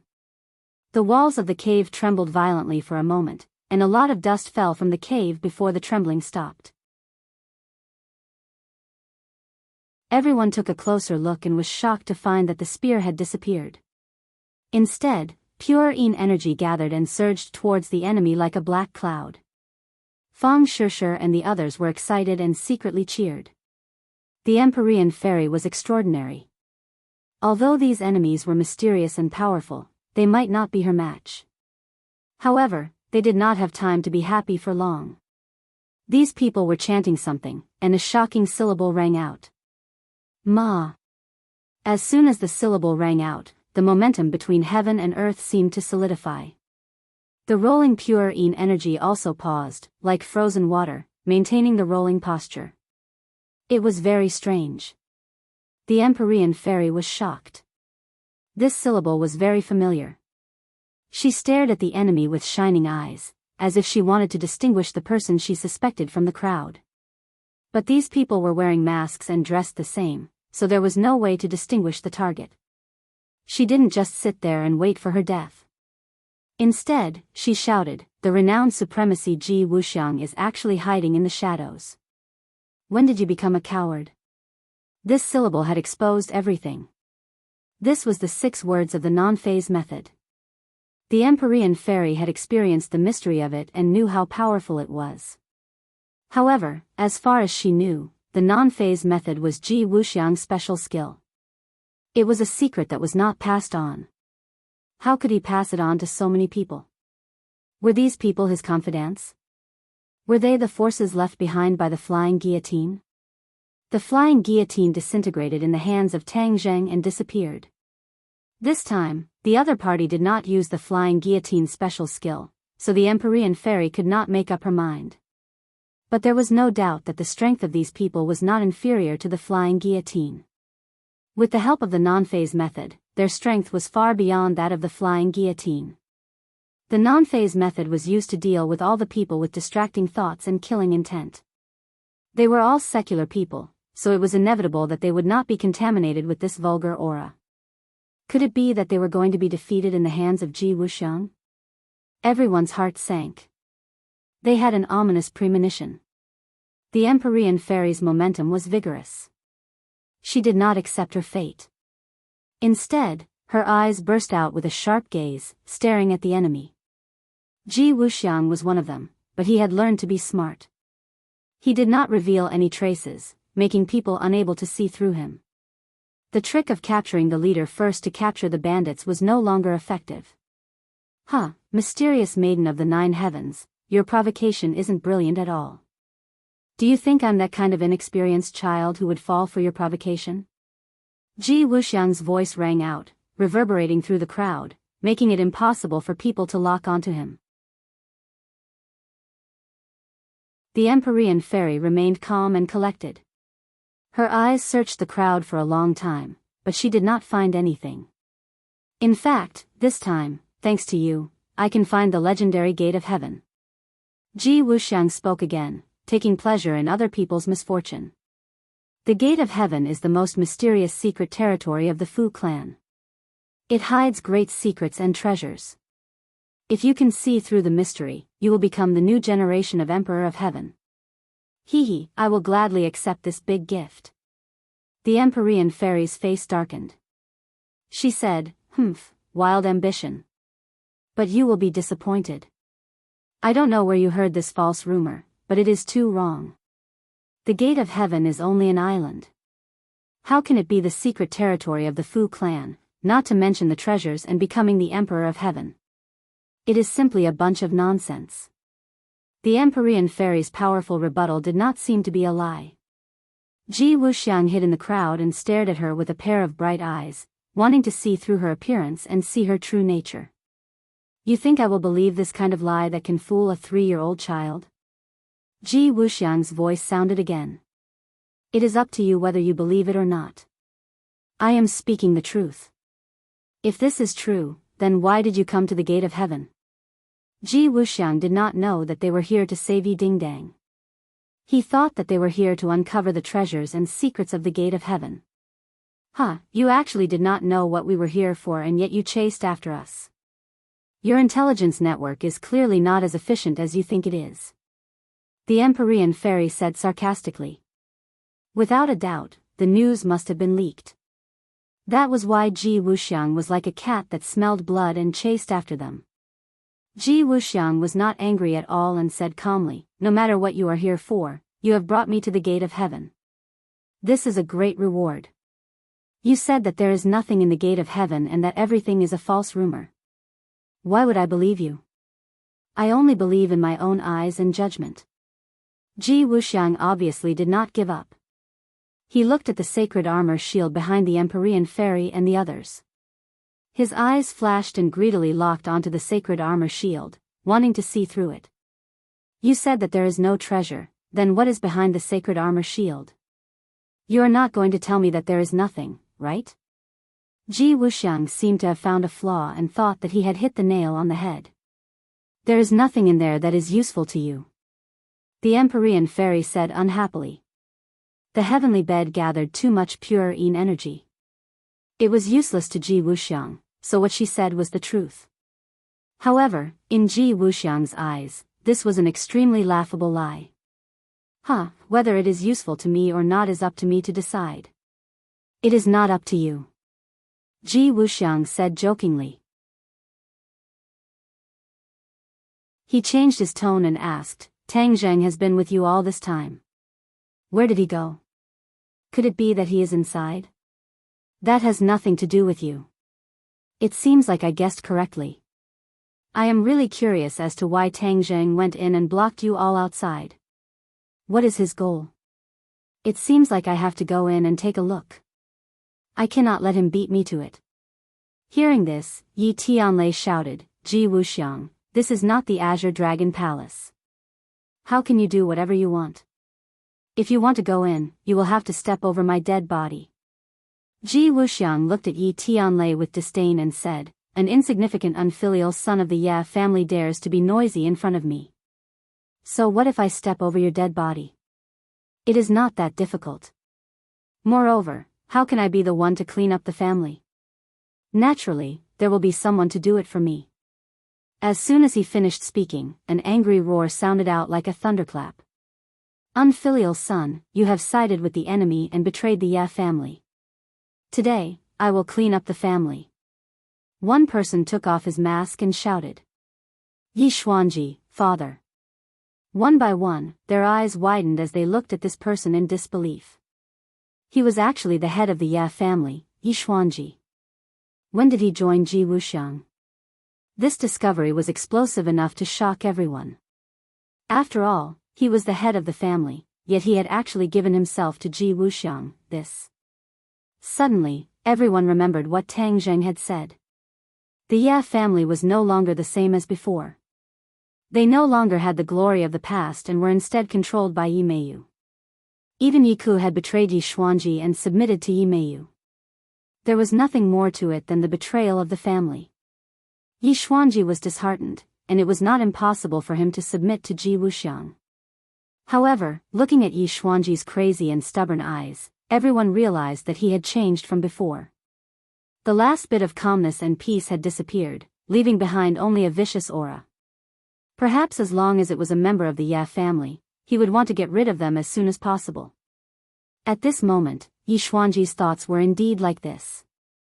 He had fallen into the abyss of paranoia and was unable to extricate himself.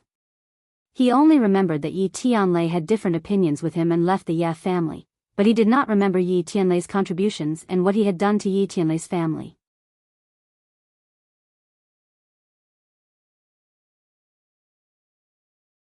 Chapter 12:25. Hearing Feng Xinyang's accusation, Yi Xuanji was so angry that his entire body trembled. He glared at her and shouted, Feng Xinyang, I shouldn't have agreed to let you marry into the Ye family. That's why this unfilial son listened to your instigation and betrayed the Ye family. You evil woman. This accusation did not anger Feng Xingyang in the slightest. Her nerves were thick, and she had been tested for a long time. She had long been accustomed to these kinds of rumors, so she said disapprovingly, Tianlei is sensible, he knows who is better for him. You keep saying that you are good for him, but in reality you are doing it for your own benefit. You are simply the scum of your father. Since they had already shed all pretense of cordiality, she might as well be more thorough. Feng Xingyang's fiery personality exploded and did not leave him any face. Yi Xuanji's entire body trembled. His face turned red and green. When the others saw this scene, they could not help but admire. Perhaps, only Feng Xingyang dared to go against Yi Xuanji so loudly. Yi Tianlei remained silent. His expression kept changing. On one side was his wife, and on the other side was his father. He was sandwiched in the middle. One could imagine how he felt. His gaze swept across his wife and father's face. Finally, his expression became firm as he stared at Yi Xuanji. His gaze seemed to be able to penetrate everything. It was so sharp that no one could look at him directly. Seeing this, Yi Xuanji's heart thumped. He had an ominous feeling. He had never seen Yi Tianlei look at him with such a gaze. It was sharp. You gave birth to me, but you have gone against me time and time again. I have nothing to say about this. But you insulted my wife.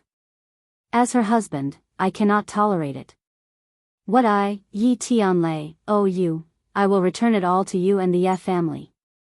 From today onwards, I, Yi Tianlei, will no longer have anything to do with the Ye family. Yi Tianlei's tone was firm, making others feel respect. Yi Xuanji was furious. He wanted to shout again, but he saw Feng Xingyang's expression change. She reached out her hand to stop something, but it was too late. In a situation where no one expected, Yi Tianlei's hand flashed and a sharp blade appeared.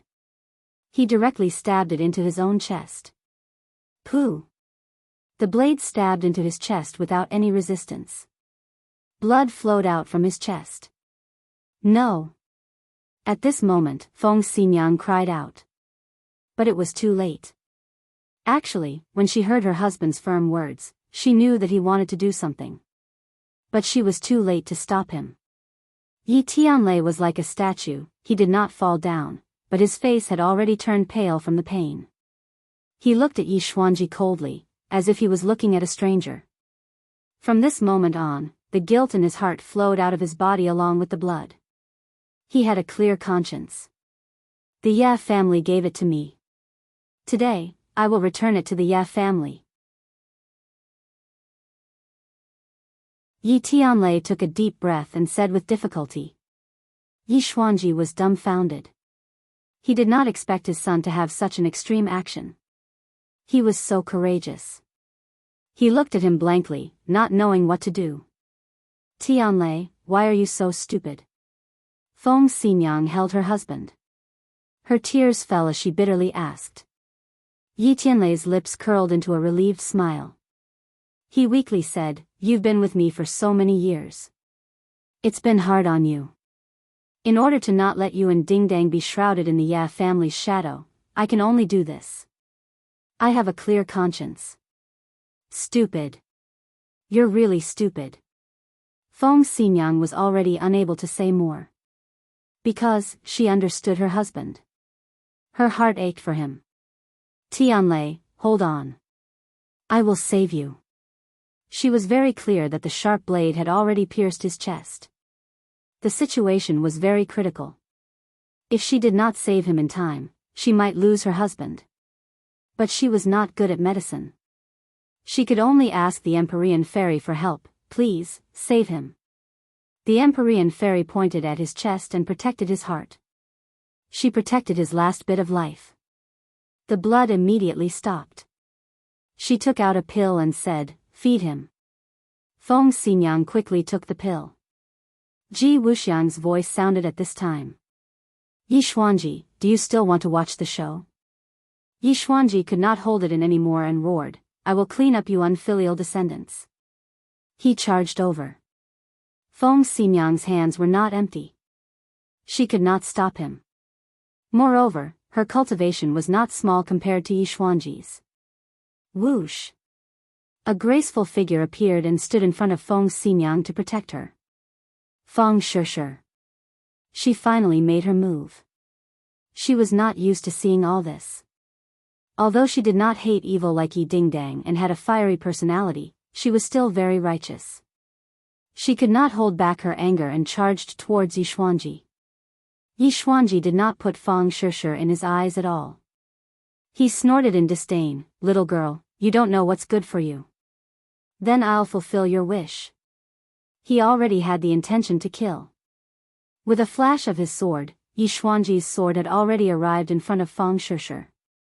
His sword technique had absorbed a lot of the wind-chasing sword technique's essence. Although he could not fully grasp its essence, it was still very powerful. Feng Shishir had just broken through to the Golden Core realm not long ago. She was equivalent to a master-level martial artist. Yixuanji had trained hard for his entire life and was only a master-level martial artist. However, he did not know how powerful Feng Shishir was. He thought that he would definitely win.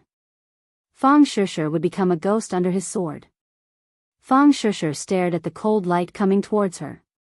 She moved lightly and silently dodged the attack. Yixuanji was shocked. He was surprised by Feng Shishir's reaction. However, he did not pay much attention to it. Subconsciously, he thought that it was just a coincidence. Feng Shishir was just too lucky. But in the next second, he wanted to slap himself. Feng Shishir came to his back without leaving a trace. With a flash of light in her hand, she had already reached Yixuanji's back. Yixuanji's hair stood on end. He was shocked. Relying on his many years of battle experience, he quickly turned sideways and stabbed Feng Shishir with his sword. Feng Shishir did not have enough battle experience. She greatly underestimated Yixuanji's reaction. When she saw the sharp sword coming straight for her, she was already too late to react. The sharp sword pierced her body ruthlessly, but it only made a small cut on her clothes before it stopped. Yixuanji looked at this scene as if he had seen a ghost. No matter how much strength he used, the sword was unable to move forward. Could it be that her body is so strong that even my sword can't break through her defense? A huge question mark appeared in Yixuanji's mind. His brows instantly furrowed, and his expression became extremely complicated. Lowering her head to look at the sword in her chest, the corner of Feng Shishir's mouth curled up into a bitter smile. Luckily, she had the golden jade purple robe that Tang Zheng gave her. Otherwise, her body would have definitely been pierced by this sword. She was so scared that she broke out in cold sweat. She had underestimated Yixuanji after all. The other party was the head of a family. After all, he was extraordinary and could not be underestimated.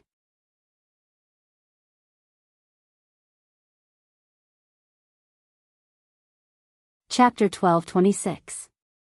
Feng Shishir counterattacked, a cold light flashed, and blood blossomed from Yixuanji's chest. He screamed and staggered back, clutching his chest. He looked at Feng Shishir in disbelief, and stammered, You. He spat out a mouthful of blood, and couldn't even complete a sentence. This attack caused him great damage.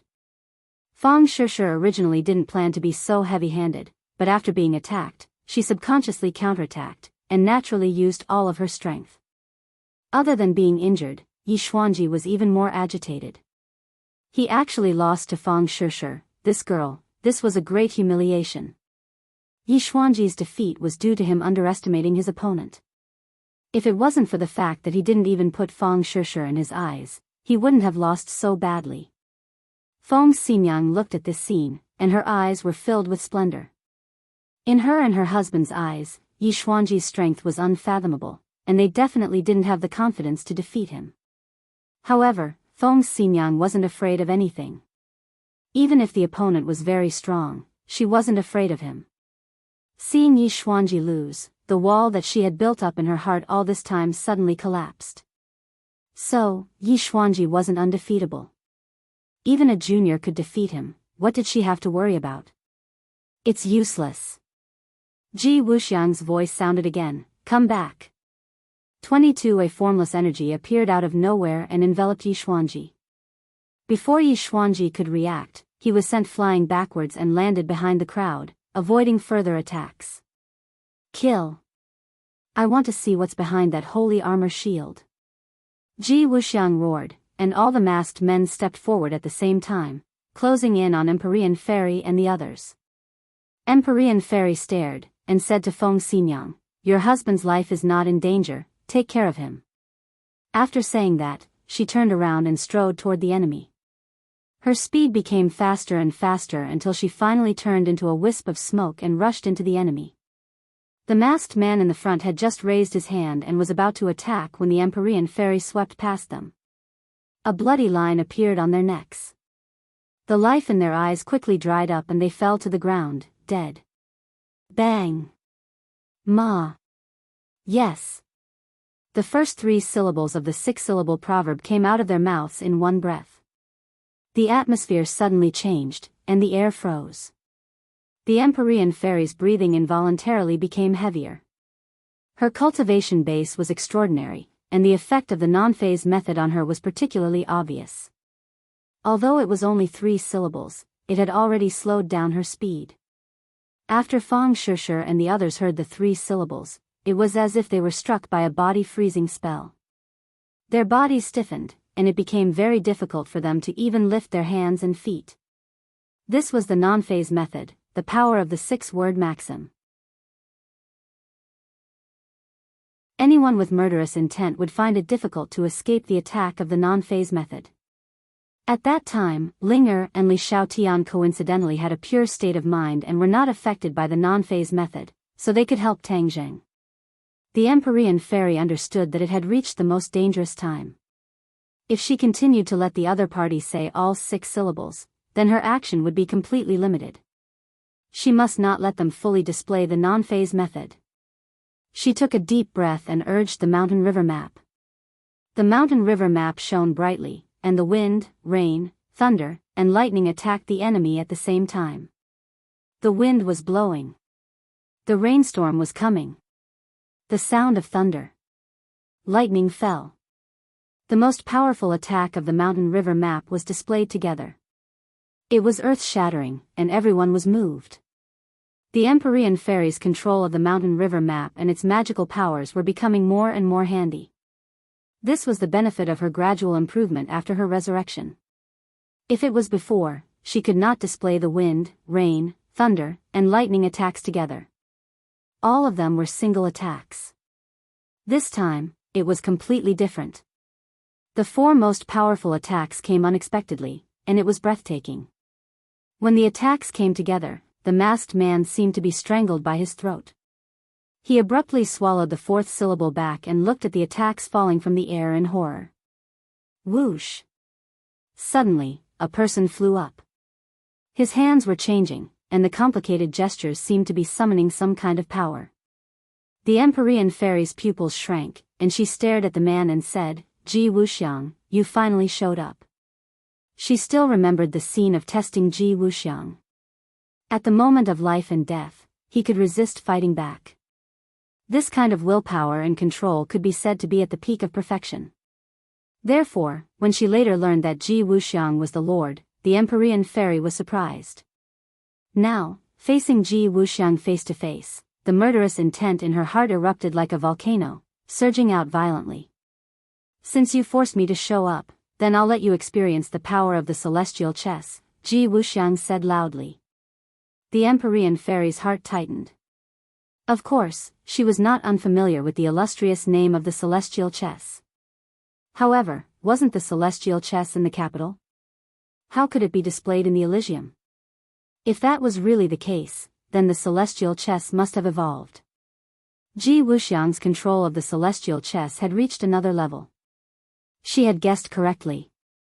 Ji Wuxiang's control of the celestial chess had reached another level.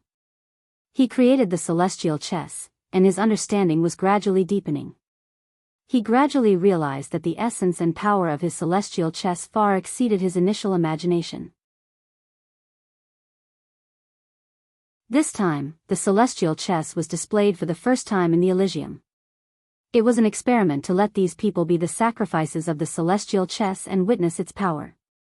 Then let's see if your celestial chess is more powerful or if my mountain river map is more powerful. The Empyrean fairy was not afraid. With a shout, the wind, rain, thunder, and lightning fell on Ji Wuxiang's head at the same time. All of this seemed to take a long time, but in reality, it happened in a flash. Crack. Ji Wuxiang's mask was split into two by an invisible force, revealing that familiar face. His cold and hard face was like a block of ice, and his eyes were even more like 10,000 years old ice that emitted a chilly aura, revealing a breathtaking aura. He slowly clenched his fist and roared with an imposing aura, "World return to origin." Whoosh whoosh. The aura between heaven and earth changed rapidly and gathered in his palm, as if the world was tied to his 5 fingers. A mysterious aura burst out from his palm. The wind, rain, thunder, and lightning stopped abruptly in front of his fist, forming a strange giant ball of light. A mysterious force seemed to be imprisoning them, making them unable to break free. Ji Wuxiang's eyes lit up, and he was in high spirits. He said in a deep voice, "World return to origin, between the palm of my hand, thousands of changes, but it does not deviate from its origin." He paused for a moment, and then blurted out a word. "Break." Boom. A deafening sound completely covered the word "break." A ray of white light exploded. It was the wind, rain, thunder, and lightning that had exploded. The powerful shockwave caused the walls to rustle and fall down, and sand and stones flew everywhere. It was a terrifying scene. The attack of the wind, rain, thunder, and lightning disappeared. The word "break" caused it to collapse and disappear into nothingness. A look of disbelief flashed across the Empyrean fairy's eyes. She knew that Ji Wuxiang's cultivation was definitely not comparable to hers, but why was he so powerful? Impossible. She subconsciously shook her head, unwilling to believe this scene. However, this was the truth. The power of the heavenly chess in Ji Wuxiang's hands was beyond imagination. No wonder he dared to follow them to the gate of heaven from so far away, and wasn't afraid of encountering the Empyrean fairy. "No, this is the gate of heaven, the only thing my father left me. How can I just give it to him?" The Empyrean fairy gritted her teeth and silently warned herself, her eyes bursting with light. Ji Wuxiang's expression became a little strange. He also didn't expect the newly comprehended world return to origin to have such power. It was far beyond his imagination. He was overjoyed, and he understood the value of the heavenly chess even more. The heavenly chess was a new thing that he created by summing up the experience of the ancients, and then combining it with his own strange ideas and unique insights. He only knew a little about the heavenly chess. Now that he saw the new power of the heavenly chess, he couldn't help but feel a strong sense of pride. This was his great achievement. From ancient times until now, it was hard to find a martial artist who could be compared to him. His confidence soared, and his other hand clenched into a fist. He glared at the Empyrean fairy and said, "Do you still think you can stop me? The gate of heaven is mine, and the secrets of the gate of heaven will also belong to me. I will become the new emperor of heaven, haha." His wild laughter resounded through the gate of heaven. "Congratulations, honorable lord. Congratulations, honorable lord. Your divine power is unparalleled, and you will unify the world." The masked men all knelt down in front of Ji Wuxiang and shouted in unison. Ji Wuxiang floated in midair, his demonic charm wild, his clothes fluttering, and his domineering aura unparalleled. When Fang Shishir and the others saw this scene, they couldn't hide their shock. The Empyrean fairy was already synonymous with invincible in their hearts, but now this scene happened. Ji Wuxiang actually blocked her attack. Just now, the combined attack of the wind, rain, thunder, and lightning had caused a deep shock in their hearts, allowing them to experience the terror of a true expert's attack. In their eyes, this level of attack was impossible to block, but reality proved that their thinking was too simple. Is this the power of the heavenly chess? How can the heavenly chest be so powerful? Many questions arose in their minds. Ji Wuxiang glanced at them from the corner of his eyes and also noticed their reactions. He said, "You people are just like ants. It's your honor to be able to witness the power of the heavenly chess. You can die in peace." F***CKU, nonsense. Feng Xinyang roared in exasperation. Feng Shishir took a step forward and said, "Don't think that everyone is afraid of you. Even if we die, what is there to be afraid of?" After saying this, she turned her head to look in the direction of the sacred armored shield and said in her heart, "Tang Zheng, you must heal Ding Dang. You must survive." Everyone's hearts burned with a sense of tragedy. They all stood straight like swords that would rather break than bend. They were proud and awe-inspiring, causing others to respect them. Ji Wuxiang clearly understood their determination. He snorted and disdainfully said, "A group of reckless idiots. Then I will fulfill your wishes." Everyone got into their stances. Even Yan Qingyi, who didn't know any martial arts, stopped and clenched her fists. Her expression was resolute. At the same time, a thought appeared in her mind. Could it be that the voice that led her here wanted her to die?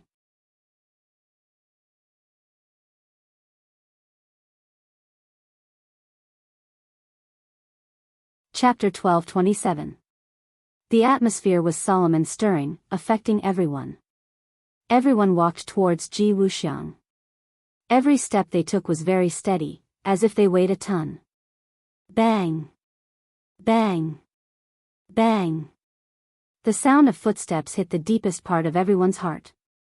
It was like a heavy blow again and again, shaking people's hearts. The Empyrean fairy took the lead and walked at the front. Her expression was firm and there was no trace of fear. Unlike the others, she did not have the solemn and stirring feeling of generously dying. Her pair of beautiful almond-shaped eyes stared straight at Ji Wuxiang. Their eyes met. There were no sparks, but the air seemed to have frozen between them. Other than the sound of footsteps, it was so quiet that it made people's hearts stop. Ji Wuxiang looked at this group of people indifferently. He did not hide the disdain and contempt on his face. His stretched fingers once again slowly clenched into a fist and clenched it tightly. "The world returns to its origin."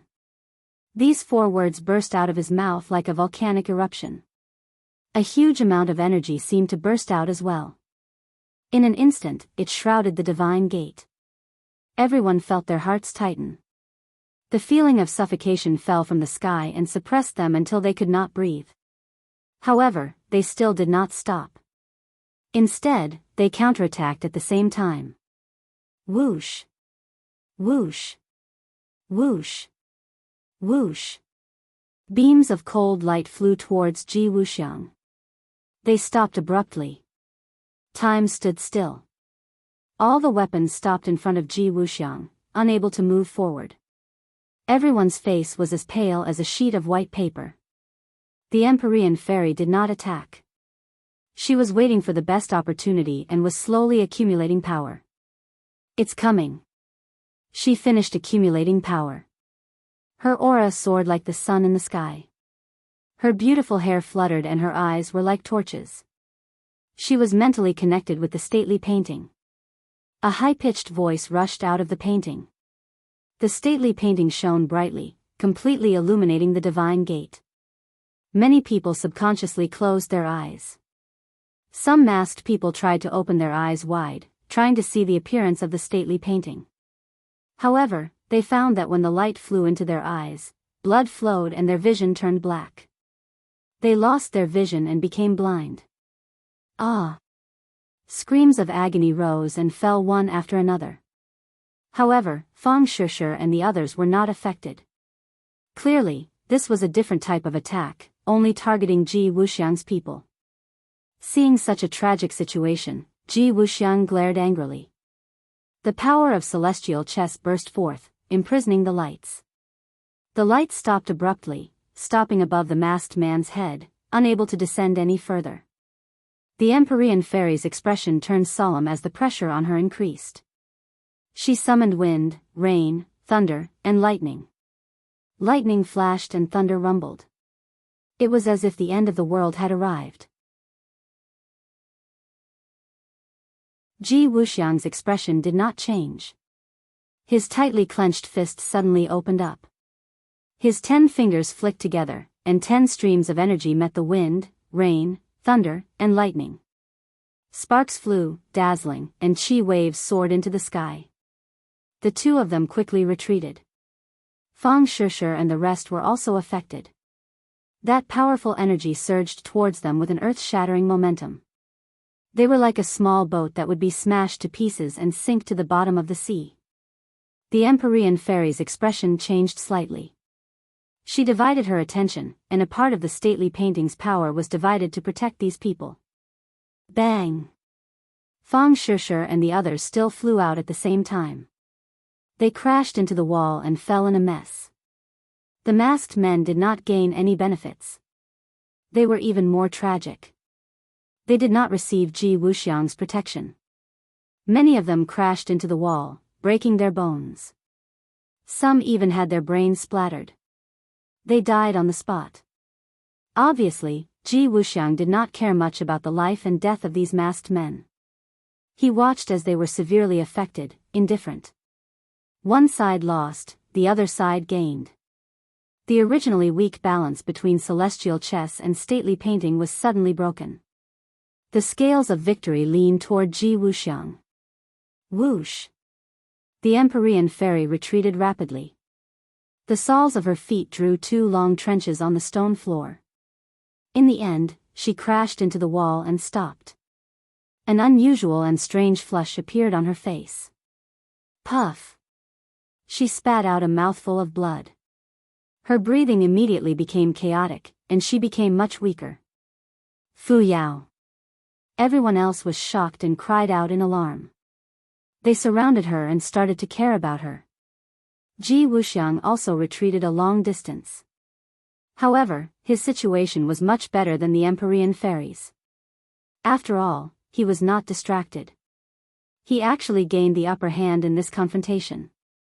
The Empyrean fairy also tested the strength of her opponent and the celestial chess. In terms of cultivation, Ji Wuxiang was definitely not as good as the Empyrean fairy. However, the celestial chess he created was too powerful. It was far from being comparable to ordinary formations or spells.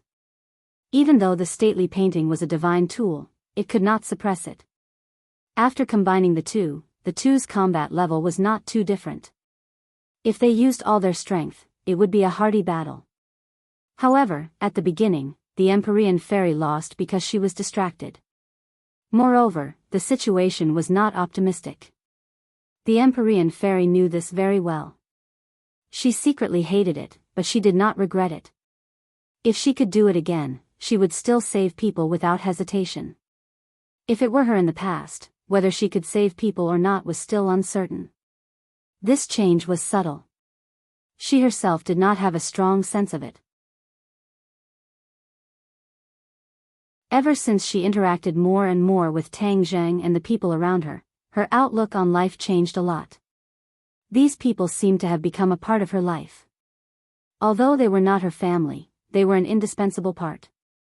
When they were in danger, she subconsciously wanted to save them. She did not want to leave them in the lurch. Looking at the sincere and concerned faces, a smile appeared on her face. She felt that the decision she made was very wise. Although she had lost, she had saved these people. This was a victory in another sense. Don't worry, I won't die. The Empyrean fairy comforted. With us here, you won't be at the front anymore. You should rest first. Fang Shishir clenched her teeth and said firmly. Yes, we will stop him. You are powerful. Find a chance to protect yourself and avenge us in the future. Feng Xinyang said solemnly. She was ready to sacrifice herself. The Empyrean fairy felt a warm current flowing in her heart. It was as if it could melt her soul. On the other hand, the masked man was either dead or injured. It was a world of difference. There was an inexplicable sadness. Ji Wuxiang did not look at them. Instead, he looked disdainfully at the Empyrean fairy and the others. He said sarcastically, What's the use of you fighting over each other? You're going to die anyway. It's just a matter of time. It doesn't make much of a difference. Feng Shishir and the others raised their heads and looked coldly at Ji Wuxiang. Since you're looking at me like that, it means you're determined to die. I'll fulfill your wish and send you on your way. Ji Wuxiang rushed up like a whirlwind. Feng Shishir jumped up and tried to block Ji Wuxiang. However, she fell from the sky. She was defeated in one move. She was utterly defeated. Yan Liuyan's vigorous figure also rose into the sky. However, he followed suit and fell beside Feng Shishir. Feng Xinyang would rather die than surrender. She straightened her body and looked affectionately at her husband. She said, Tianlei, don't worry. Even if I die, I'll be by your side. In my next life, I'll still be your wife and give birth to a good daughter for you. 22 After saying this, she looked affectionately at the holy armored shield. She really wanted to see her daughter again. She believed that Tang Zheng would definitely protect her daughter. From the moment she met Tang Zheng, she was certain of this, which was why she did not hesitate to match-make the two of them. This was the fate of the eyes in the unseen world. Yi Tianlei looked weakly at his wife. He moved his lips but did not say anything. However, his meaning was self-evident. A tear fell from the corner of his eye. Who said that men do not cry easily? It was only because they had not been deeply hurt. In this life, he believed that his greatest achievement was not being born into the Ya family. It was not being born into the world with a halo. It was not being able to cultivate to a high realm. There were only two things that he was most proud of. They were enough for him to be proud of for the rest of his life. One of them was that he married Feng Xinyang. The other was that he gave birth to a daughter, Yi Dingdang. These two things made him feel that his life was not in vain. However, as a husband and father, he believed that the things he gave his wife and daughter were far from enough. It was just that he could not make up for everything in this life. He hoped that he could meet them again in his next life and become a family to make up for the regrets in this life. Feng Xinyang understood his gaze. To have such a husband, her life was not in vain. She resolutely turned around and walked towards Ji Wuxiang. How could Ji Wuxiang put Feng Xinyang in his eyes? He disdainfully said, seeking your own death. So. A gust of wind swept over and Feng Xinyang flew out. A mouthful of blood stained the clothes on her chest. Yi Tianlei closed his eyes. His heart felt like it was being stabbed by a knife. Suddenly, there were only two people left standing. The Empyrean Fairy and Yan Qingyi.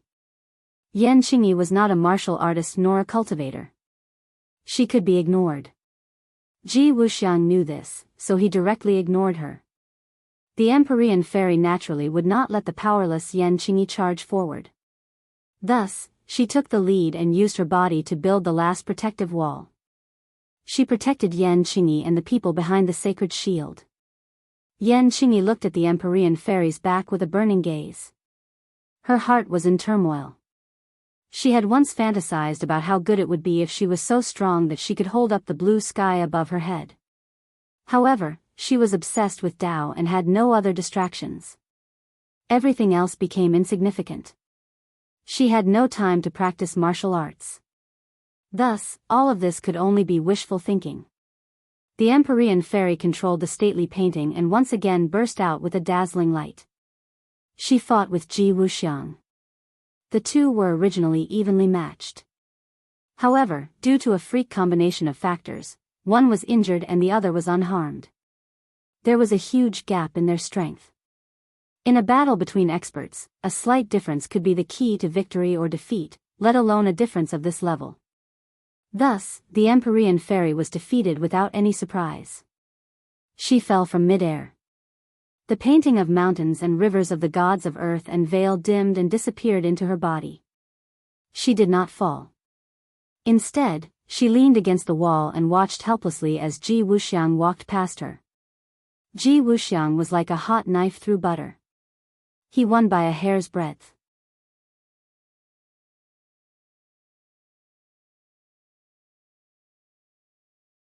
Chapter 12:28.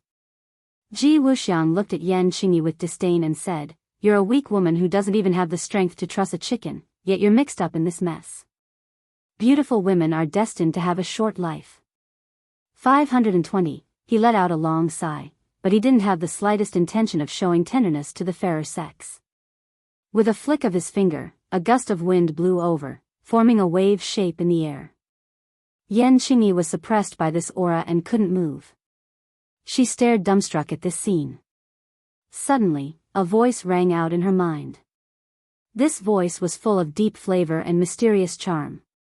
In just a few words, it seemed to contain a profound mystery. Her heart was connected. Her eyes lit up as if she had been enlightened. Her body relaxed as if she had been relieved of a heavy burden and regained her freedom. Ji Wuxiang didn't notice this at all. He was confident in his heart as if he had already seen the scene of Yan Qingyi dying. However, in the next second, his eyes stared straight. His heart trembled as he quickly turned his head. Because Yan Qingyi had disappeared. She disappeared from under Ji Wuxiang's eyes. His attack had completely missed.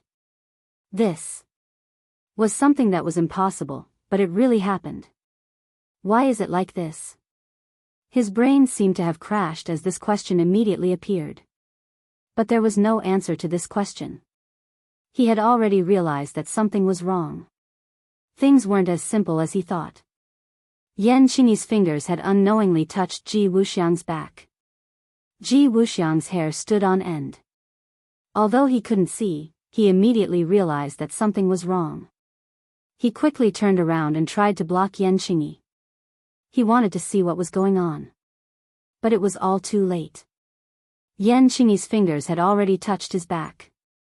Ji Wuxiang couldn't describe this feeling. He had never felt this before. It was like the legendary feeling of being on the verge of death. He seemed to have touched the finger of the Grim Reaper. He flew up, like a kite with a broken string. Although he was in the air, he could clearly see the scene below. Yan Qingyi stood on the ground, looking up at him. He was still the same person. However, the look in his eyes was completely different. A person's eyes could convey many things. Ji Wuxiang knew this very well. He was the best at reading people's minds. Judging from the look in Yan Qingyi's eyes at this moment, she seemed to have completely changed into another person. She was so unfathomable that it made one's heart palpitate. Regardless of whether he was facing the Empyrean fairy or a person of high status, he had never felt that the other party was unfathomable. He was a person with an extremely high IQ and talent. Normal people would not be able to enter his eyes. Yan Qingyi's eyes were too special. This feeling arose spontaneously, and he didn't need to think too much about it. "Who are you?" Ji Wuxiang asked loudly.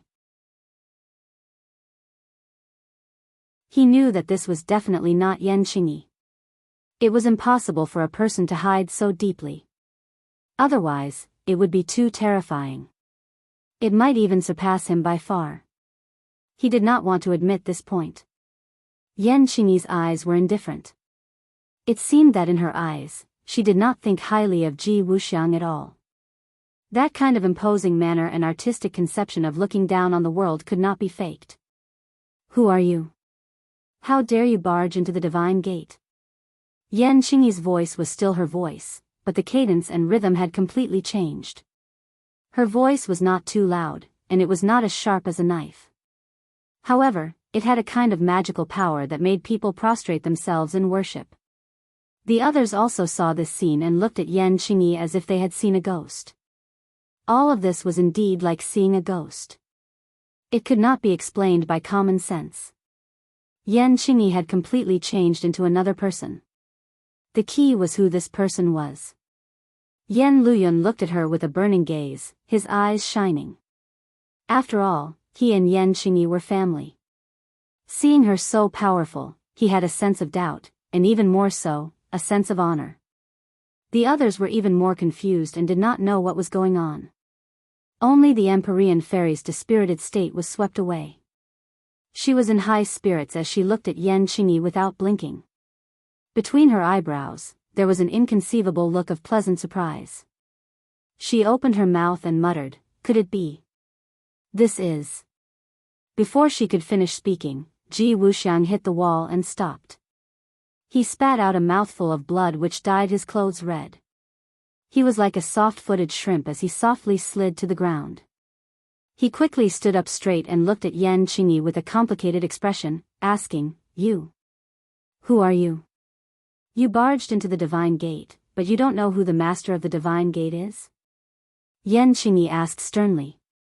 Ji Wuxiang was stunned for a moment, then shook his head blankly and said, "Impossible, the Divine Gate is the Fushi clan's secret ground." "Could it be that you are from the Fushi clan? Could it be that other than the Empyrean Fairy, there are other people from the Fushi clan in this world?" He racked his brains but was unable to find the answer. Yan Qingyi said indifferently, "You actually know that the Divine Gate is the Fushi clan's secret ground, then you still dare to have ideas about the Divine Gate. Aren't you courting death?" Once the word "courting death" was said, the atmosphere changed again as a fierce wind blew. This time, Ji Wuxiang was like a small boat that could capsize at any time. Ji Wuxiang felt that this was absurd and unreal. Yan Qingyi actually said the word "courting death" to him. Wasn't this the word he always used to mock others? Every dog has its day, and this time it was his turn. This was a great irony. Ji Wuxiang's face and ears were red.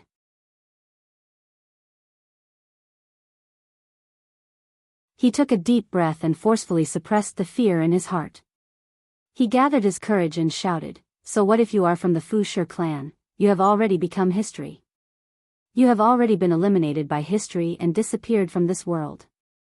No matter if it is now or in the future, this world belongs to me. You are already a thing of the past."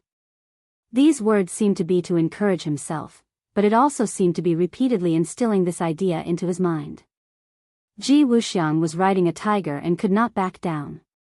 He was being roasted on the fire. He could only advance and not retreat. If he retreated, he would lose. Since Yan Qingyi's body had such a miraculous change, then it meant that the Divine Gate's secret was extremely important. It had an immeasurable value to him. He could not give up so easily. Yan Qingyi's change was so great that even Ji Wuxiang was shocked. His originally firm confidence seemed to have been shaken at this moment. He forcefully threw away all distracting thoughts so that he would not immediately fall apart. Yan Qingyi looked at Ji Wuxiang as if she was looking at a clown. She lightly shook her head and said, "The heavenly Tao is reincarnated. How can the Fushi clan be eliminated by history? Instead, it is you who will be eliminated by history.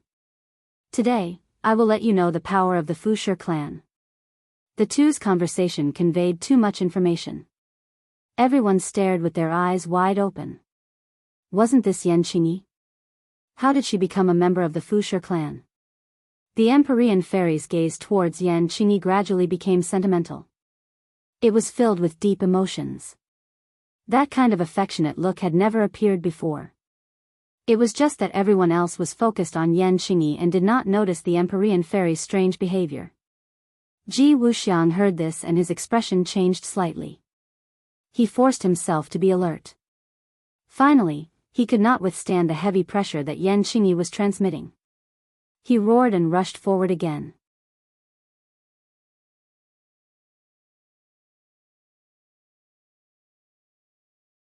Chapter 12:29.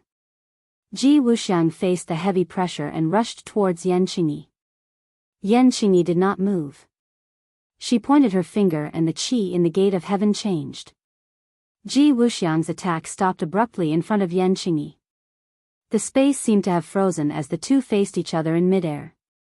Their eyes met, silently clashing. Yan Qingyi was indifferent. Ji Wuxiang bared his teeth, his face ferocious. He exerted all his strength, but it was as if he was punching a ball of cotton. It had no effect at all. Instead, there was a rebounding force from his fist. Crack. The sound of bones breaking was especially ear-piercing. A crack appeared on Ji Wuxiang's fist, and blood flowed out from the crack. It was a ghastly sight. Hiss. Many people sucked in cold breaths. Ji Wuxiang's face was filled with pain. He retreated in panic and looked at Yan Qingyi in shock. He was speechless for a long time. Just now, although it had only been a short time, too many thought-provoking things had happened. He had been defeated. He had been utterly defeated. Yan Qingyi played it down. He had used all of his strength, but he was still defeated. This was the difference between them. It was too obvious. The others looked at the two in disbelief. The two looked at each other from afar and did not move. Could it be that the outcome was decided just like that? Victory? Yan Qingyi chuckled. Was there still a need to decide? How could Ji Wuxiang be her opponent? Yan Qingyi had this kind of confidence. It was not blind arrogance, but because she had the strength. Do you still dare to say that the Fu clan has been eliminated by history? Yan Qingyi asked. Ji Wuxiang clenched his teeth and was speechless for a long time. The greatness of the Fu clan is not something an ordinary person like you can understand. The Fu clan is the descendant of the Emperor of Heaven. They are the sons of heaven. You are too insignificant. You are not even 1/10,000th of the Fu clan. Yan Qingyi ridiculed him mercilessly. Ji Wuxiang's face turned white and red. He did not care about the injury on his hand and wanted to launch his final counterattack. Blood flowed from his wound to the ground and dyed the stone floor under his feet red. Bang! He landed on the ground with one foot, stomping heavily on the stone floor. Blood splattered everywhere, turning into blood-red beads that filled the space in front of him. With a thought, the blood droplets flew out. Under the control of the heavenly chess power, they were like millions of arrows, but their power was far stronger than the arrows. The blood droplets merged with the heavenly chess power, and the power that burst forth increased exponentially. Whoosh whoosh. A bloody wind rose, bringing with it a nauseating stench of blood as it rushed towards Yan Qingyi. Whoosh. The bloody wind swept past the stone wall, and the stone wall fell down with a rustling sound. It was eroded by the bloody wind in an instant. This is Mystic Maiden of the Nine Heavens, and the others widened their eyes. Ji Wuxiang's attack this time could be said to be monstrous. If it were them, perhaps only the Mystic Maiden of the Nine Heavens at her peak would be able to withstand it. Immediately, Empyrean Fairy understood the source of all this. It was the heavenly chess. The heavenly chess was too mysterious. It could actually increase a person's power by so much. However, Empyrean Fairy had absolute confidence in Yan Qingyi. She recognized Yan Qingyi. Or rather, she recognized who the current Yan Qingyi was. Yan Qingyi was, of course, not Yan Qingyi herself. It was someone else. Fu Shi. This name was obvious. The ancestor of the Fu clan, the famous Emperor of Heaven. A strand of Fu Shi's soul had attached itself to Yan Qingyi's body. That was why she could unleash such great power. Of course, as the Emperor of Heaven, Fu Shi's power was far greater than that. However, Empyrean Fairy couldn't understand why her father would attach himself to Yan Qingyi. Could it be that she had something special about her? Also, other than leaving behind the gate of heaven, there was also a strand of his soul in the gate of heaven. When she first woke up, she didn't realize this and left the gate of heaven, missing the opportunity to meet her father. Empyrean Fairy was filled with regret. She looked at Yan Qingyi with tears in her eyes. Good luck. Empyrean Fairy silently cheered for Yan Qingyi. The masked men all cheered, sweeping away their previous depression.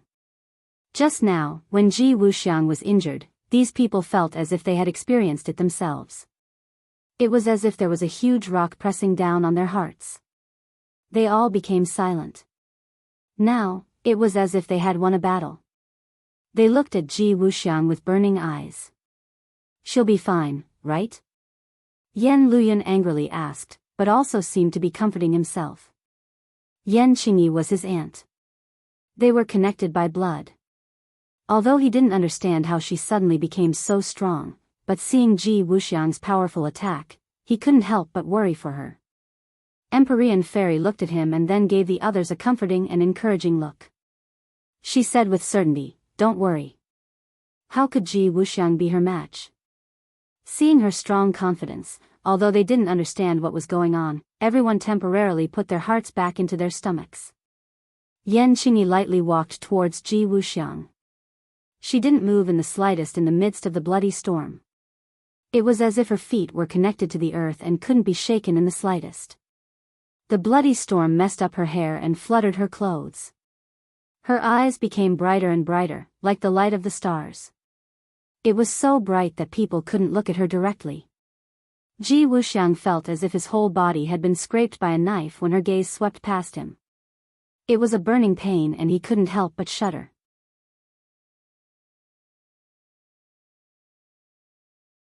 Yan Qingyi looked straight at Ji Wuxiang, who was getting closer and closer. She once again stretched out her slender finger and lightly tapped Ji Wuxiang. Pop! A very soft sound, like a stone being thrown into a lake, broke everything in front of her. A huge hole was torn in the bloody storm. Then, this hole became bigger and bigger, as if space itself was being torn apart. The bloody storm came to an abrupt end in this tear. There was no sound. Ji Wuxiang's eyes almost popped out. He had an ominous premonition that his painstaking counterattack was about to fail. Fail? Could he accept it? Of course not. His eyes became crimson red. He roared with all his strength, world restoration.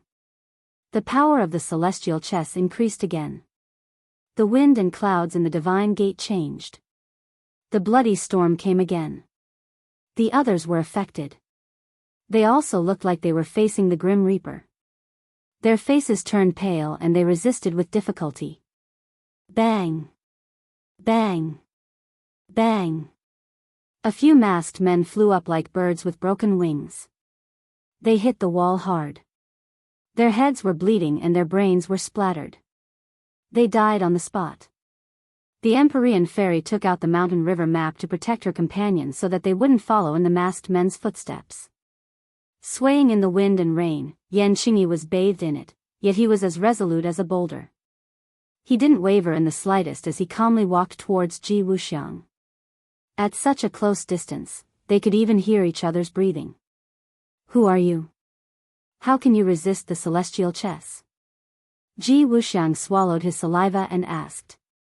Is this the celestial chess? It's just a so-so. Yan Qingyi said calmly. Just a so-so. These 4 words were like a clap of thunder exploding on Ji Wuxiang's head. He swayed and almost fell down. He summed up the efforts of the ancients and spent most of his life to create the celestial chess. But in the eyes of the other party, it was just a so-so. This was a huge irony. It made him have the urge to vomit blood. Yan Qingyi continued, you're not mature enough yet, but you're also vainly trying to meddle with the divine gate. She shook her head and sighed, there's a path to heaven, but you don't take it. There's only one path to hell. What was this path? Even an idiot could guess. Ji Wuxiang's heart trembled. He immediately realized that something was wrong. Die. Yan Qingyi spat out this word. The wind and clouds changed color. Ji Wuxiang immediately realized that he was sucked into a huge whirlpool. This whirlpool seemed to be bottomless. It was going to swallow him up completely. He hurriedly activated his power and communicated with the celestial chess. But at this time, he realized the limitations of the celestial chess. This was not the capital. The celestial chess real use was limited. It was effective against many people, but in front of Yan Qingyi, it lost some of its power. He flew up. He was like a leaf spinning in a whirlpool, drifting around randomly. Ah! The masked man cried out in surprise. The cheers from before had long disappeared. He looked at Ji Wuxiang, who was flying in the air in a panic. Ji Wuxiang had never been in such a sorry state in his life. Especially in front of his subordinates. He wanted to find a hole to hide in. He had to fight back. Otherwise, it would be like what Yan Qingyi said. He would die without a doubt. He wouldn't even have the chance to hide in a hole. Get out of the divine gate, Yan Qingyi suddenly said. As soon as she finished speaking, a gust of wind swept up in the divine gate and flew out of the divine gate. The other masked men wailed. Together with Ji Wuxiang, they were swept out of the divine gate by the gust of wind and completely disappeared. The divine gate regained its peace. There was no longer any threat. However, everyone's hearts didn't return to their stomachs. Instead, they stared at Yan Qingyi with burning eyes. All of this was too mysterious. Everyone was curious. Why did Yan Qingyi become like this? From the beginning to the end, Yan Qingyi was very calm. She looked in the direction of the divine gate's entrance and sighed deeply. The celestial chess is indeed extraordinary. The others didn't understand. She clearly didn't care about the celestial chess at all before. Why did she care so much about it now? The Empyrean fairy understood her father very well. She asked telepathically, could it be that you also don't have a way to completely resist the celestial chess? Yan Qingyi turned around. She swallowed the words that were about to come out of her mouth. The expression in her eyes changed drastically. She stared at the Empyrean fairy with burning eyes. A huge fluctuation appeared in her eyes. She was no longer as calm as before. The Empyrean fairy also fell into silence. She and Yan Qingyi looked at each other in the eyes. Too many things were conveyed through their eyes. The others looked at the two people in surprise. They muttered in their hearts. Yan Qingyi kept saying that she was from the Fu clan. Isn't she from the Yan family? How did she get involved with the Fu clan? Also, the Empyrean fairy's real name was Fu Yao. She was also from the Fu clan. What was her relationship with Yan Qingyi? Judging from the two people's reactions, there were probably too many unknown things that were worth thinking about. The two people were like two magnets. The Empyrean fairy walked step by step towards Yan Qingyi. Yan Qingyi also looked at her and approached her. The others suppressed their curiosity and questions. They stared at the scene with their eyes wide open. They didn't know what would happen next. You're tuning into the Dreamy Love Stories YouTube channel. Don't forget to subscribe and join us on this journey to catch the most captivating stories.